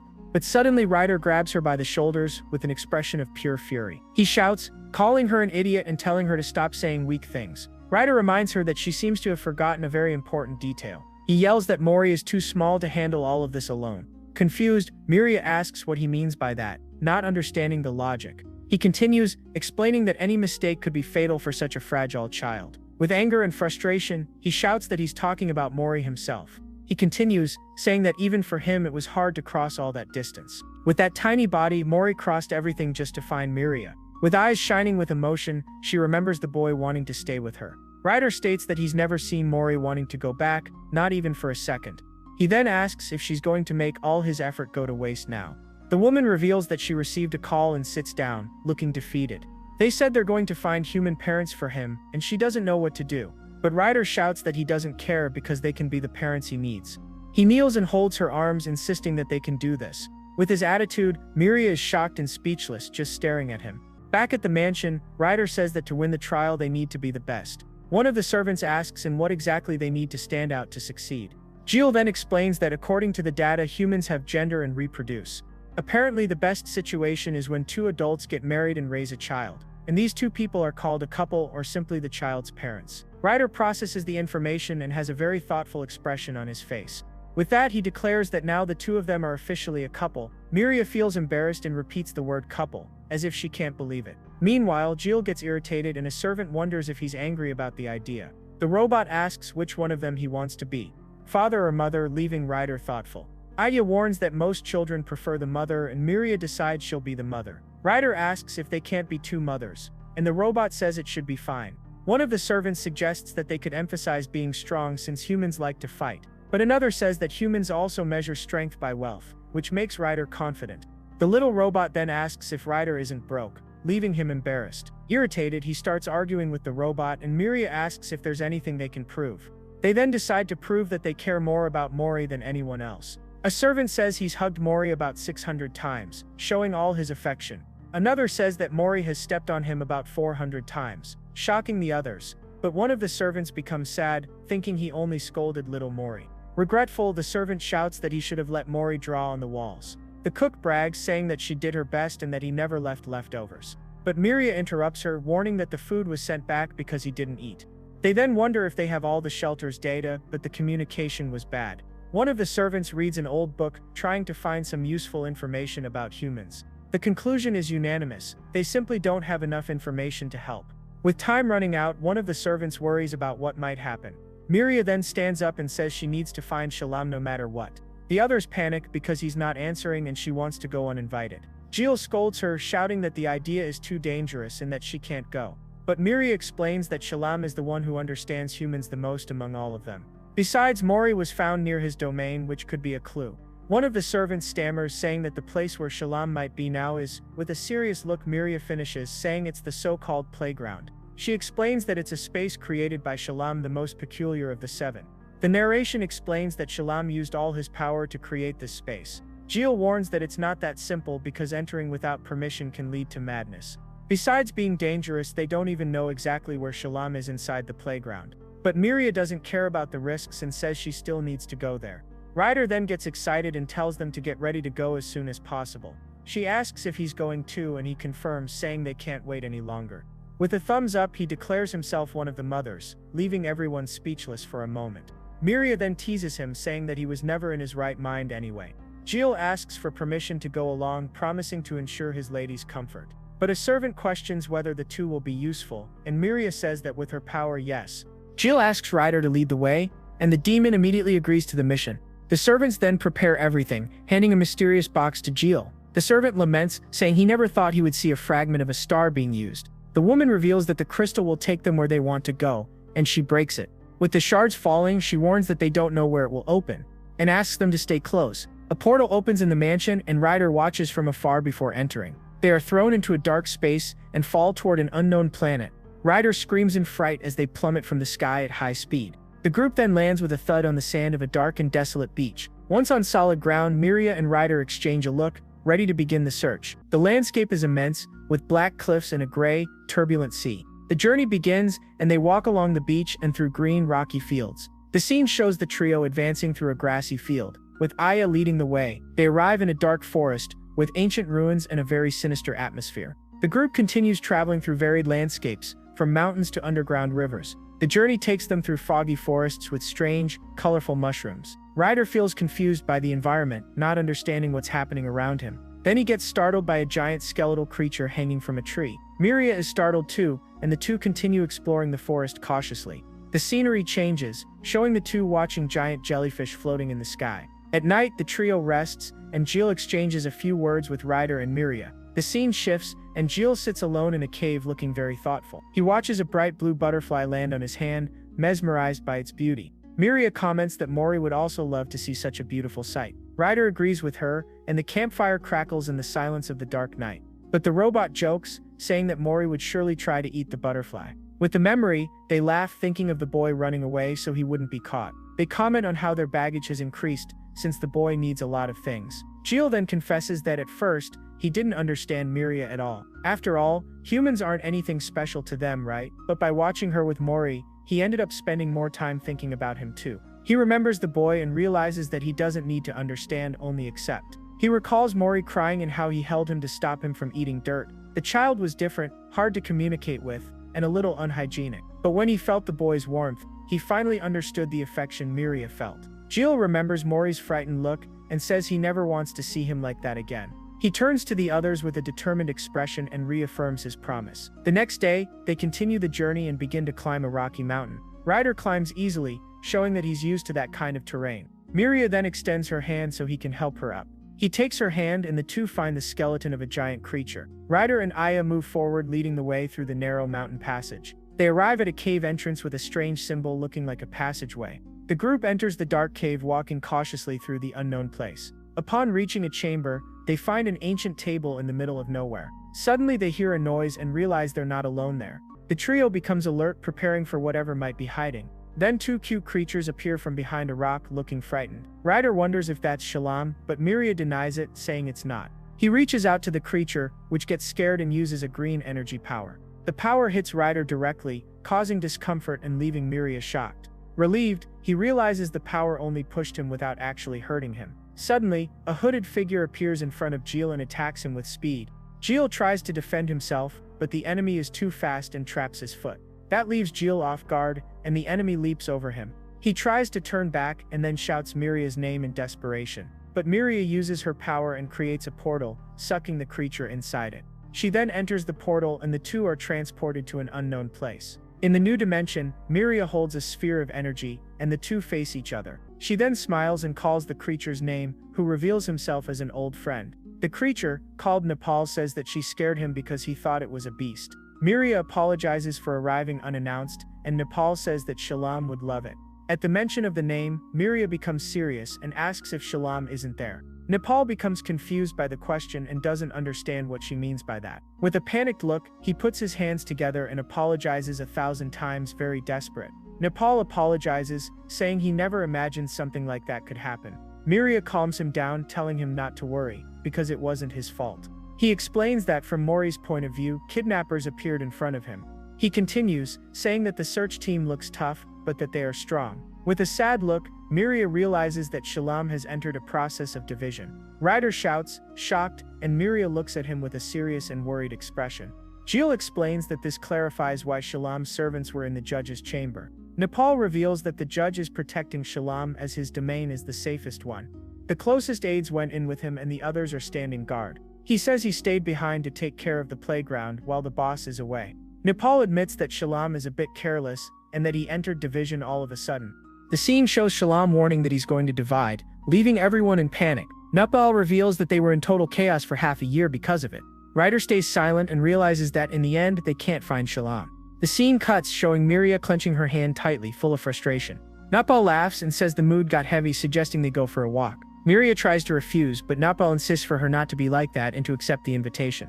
He says that Shalom collected many interesting things and starts showing the place. He shows miniatures of creatures and even a space that recreates the Mesozoic era. Suddenly he mentions an archive room with data about humans, and Ryder interrupts him. Excited, Ryder and Miria ask if they can see the room, leaving Nepal surprised. He gets happy and says they should have said so earlier, because Shalom would love it. Napal complains that no one's interested, and that even the judge avoids the place. He explains that it wasn't a priority but that Shalom felt pity for humans. The assistant says that all the actions of adults are inherited by the younger ones, and that the path his master chose was to watch over the little ones within his reach. Miria then concludes that it's their duty to continue Shalom's work. Napal opens a golden portal but warns that it won't be easy to see. Miria and Ryder look confused, not understanding what he means by that. The scene cuts, showing a strange place. Miria looks at the location with a serious gaze, trying to understand what's going on. Ryder wonders what that is and sees a giant black hole in the middle of the room. He gets confused, and Miria explains that everything there is data collected by Shalom. She says that all the information about the things he likes is stored there. Napal reveals that they gave up trying to organize everything millennia ago, and that's why it's like this. Miria warns that they need to find the records about humans, especially about mothers. Ryder complains that it will take a year to classify everything, but the trial is the next day. Aicha then offers to try, but Ryder forbids him from overloading again. The robot begins charging, and an old memory of his creation is activated. The memory shows Ryder welcoming little Aicha, his new companion. Ryder asks the robot how much power they have, and Miria looks confused by the question. He then asks to borrow the amplifier, and Napal says there's no way to use it. Even so, Ryder insists and tells Aicha to let him try to classify the data. Miria shouts no way because he can't overload himself again. Furious, he reminds her that the probability of damage is over 88%. Ryder continues scolding, but Aicha interrupts him with an unexpected question. The robot asks why Ryder created him, leaving the demon speechless. He questions why he was given a name and even a smiling function if it was just for convenience. Ryder then turns his back and the scene shows him sitting alone in the desert. Aicha asks again, and Ryder answers that it's because he seemed convinced. Aicha says he can only classify a small portion, but that it will be useful. With the overload warning, he says goodbye and says he's leaving the rest to them. The robot dives into the black hole and asks them to bring Mori back. Aicha begins reading the information and an intense light illuminates the entire place. The others watch as Miria uses her power to assist in reading the data. The screen displays various information about humans, animals, and Shalom's universe. The robot focuses on the data about humans, searching for anything that might help. He analyzes data about family, child rearing, and the meaning of happiness. Suddenly, a danger warning appears on the screen, and Miria becomes alert. Ryder shouts that it's too much and tells the robot to stop, but he continues the analysis. Aicha says he can keep going, and a memory of him with Mori flashes on the screen.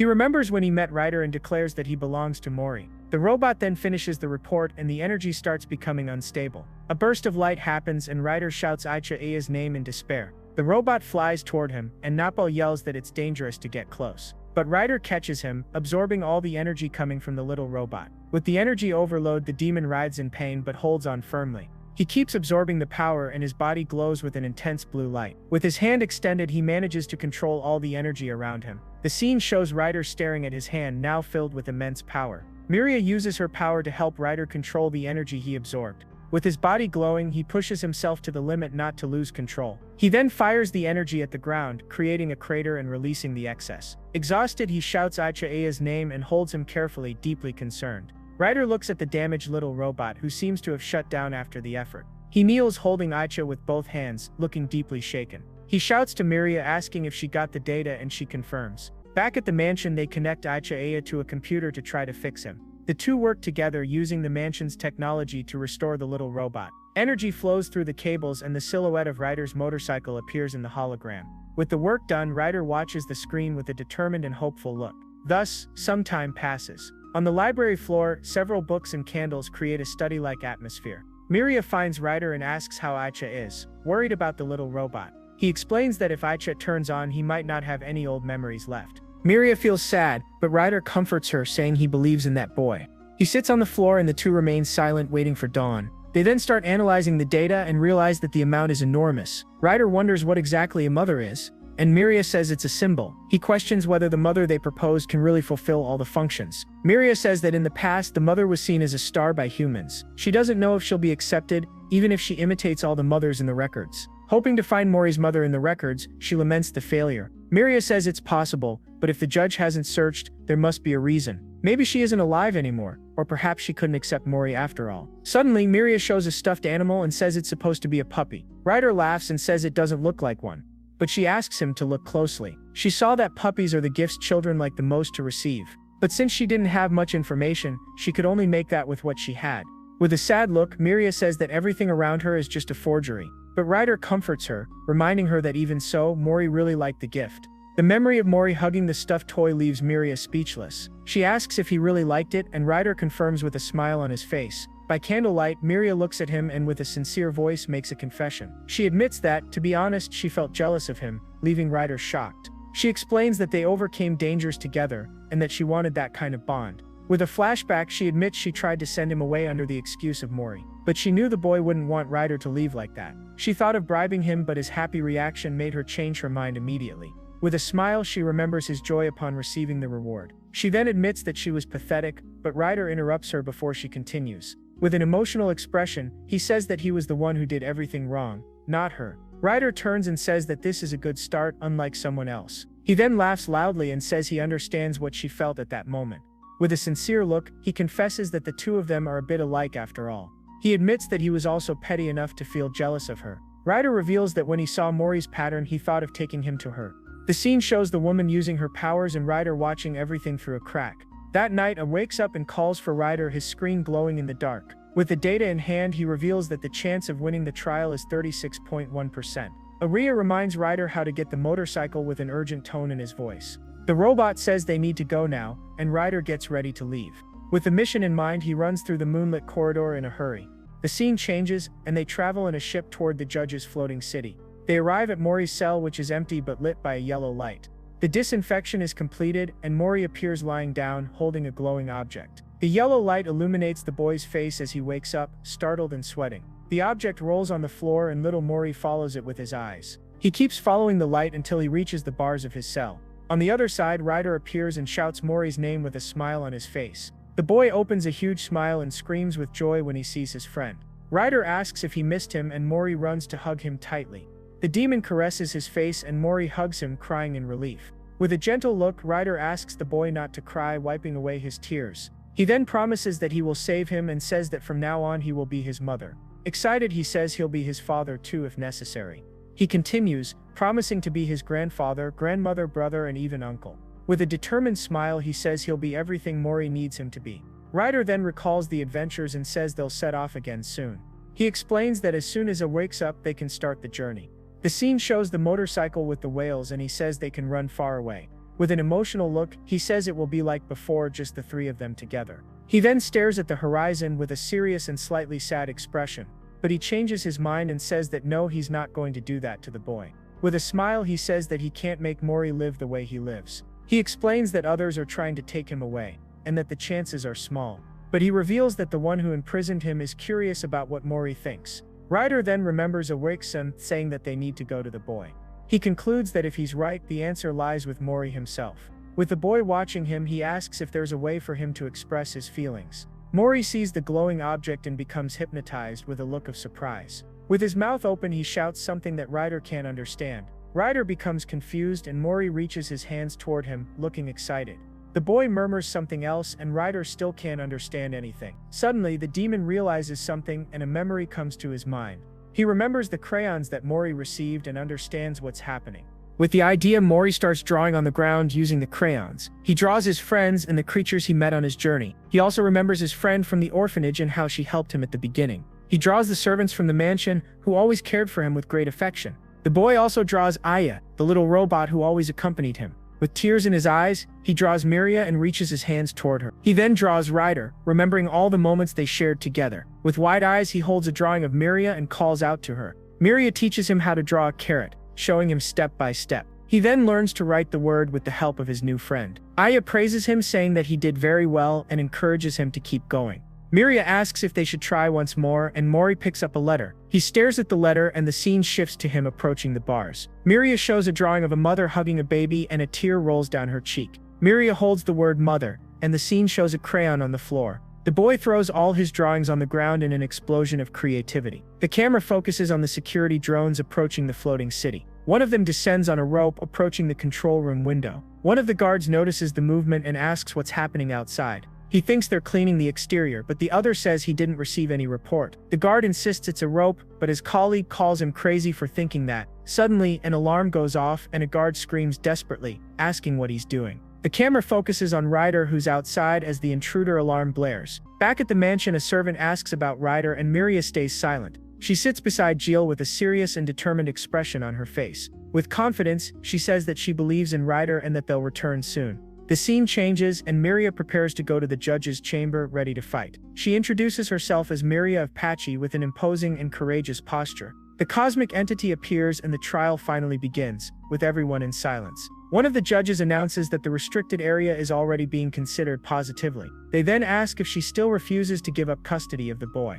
Miria answers firmly, saying that she won't give up unless Mori asks her to. But the judge questions her, saying that she can't educate a human like him. She admits that he needs education and that's why she contacted Shalam's shelter. The judge reminds her that the shelter's authority belongs to Shalam, who is in division. She replies that she knows that and that now the judge holds his authority. With a desperate look, Miria bows and begs for help, surprising everyone. The other judges are shocked by her action, not knowing how to react. One of them calls her shameless, but she continues, saying that Mori can learn there. She then shows a hologram of the shelter caregivers, explaining who they are. With an old drawing, she says that they're trying to protect many children. She defends the caregivers, saying that they carry Shalam's will. Miria explains that caring for living beings is difficult, and that everyone makes mistakes. She asks them to remember that they too have felt regret in the past. The woman recalls when they realized they were sacrificing creations in disputes. With a serious look, she says that the one who felt the saddest about it all was the judge. She turns to the entity and the scene focuses on the judge, in silence.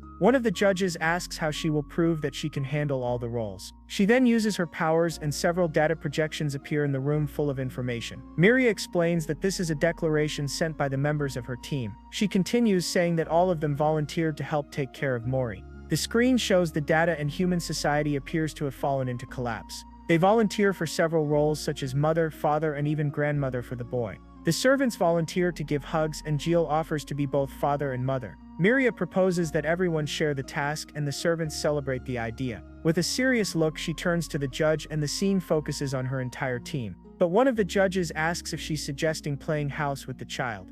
He reminds her that no matter how good the intentions are, the relationship is unequal. The judge warns that she could be dangerous to the boy and that she knows it. He continues, saying that she knows better than anyone the dangers of power. She then responds that the inequality between adults and children is the same. Miria says that the power she received always protected her, but that she gives it up. With determination, she declares that she's willing to renounce the authority she has. The judge becomes furious and calls her a fool for rejecting the ability she received. A guard then questions her, asking if she really thinks she's suitable. He continues and asks if she believes she can become a complete mother. She admits that she doesn't know and that even with the data she hasn't found the answer. Miria says she may never reach perfection even with Mori by her side.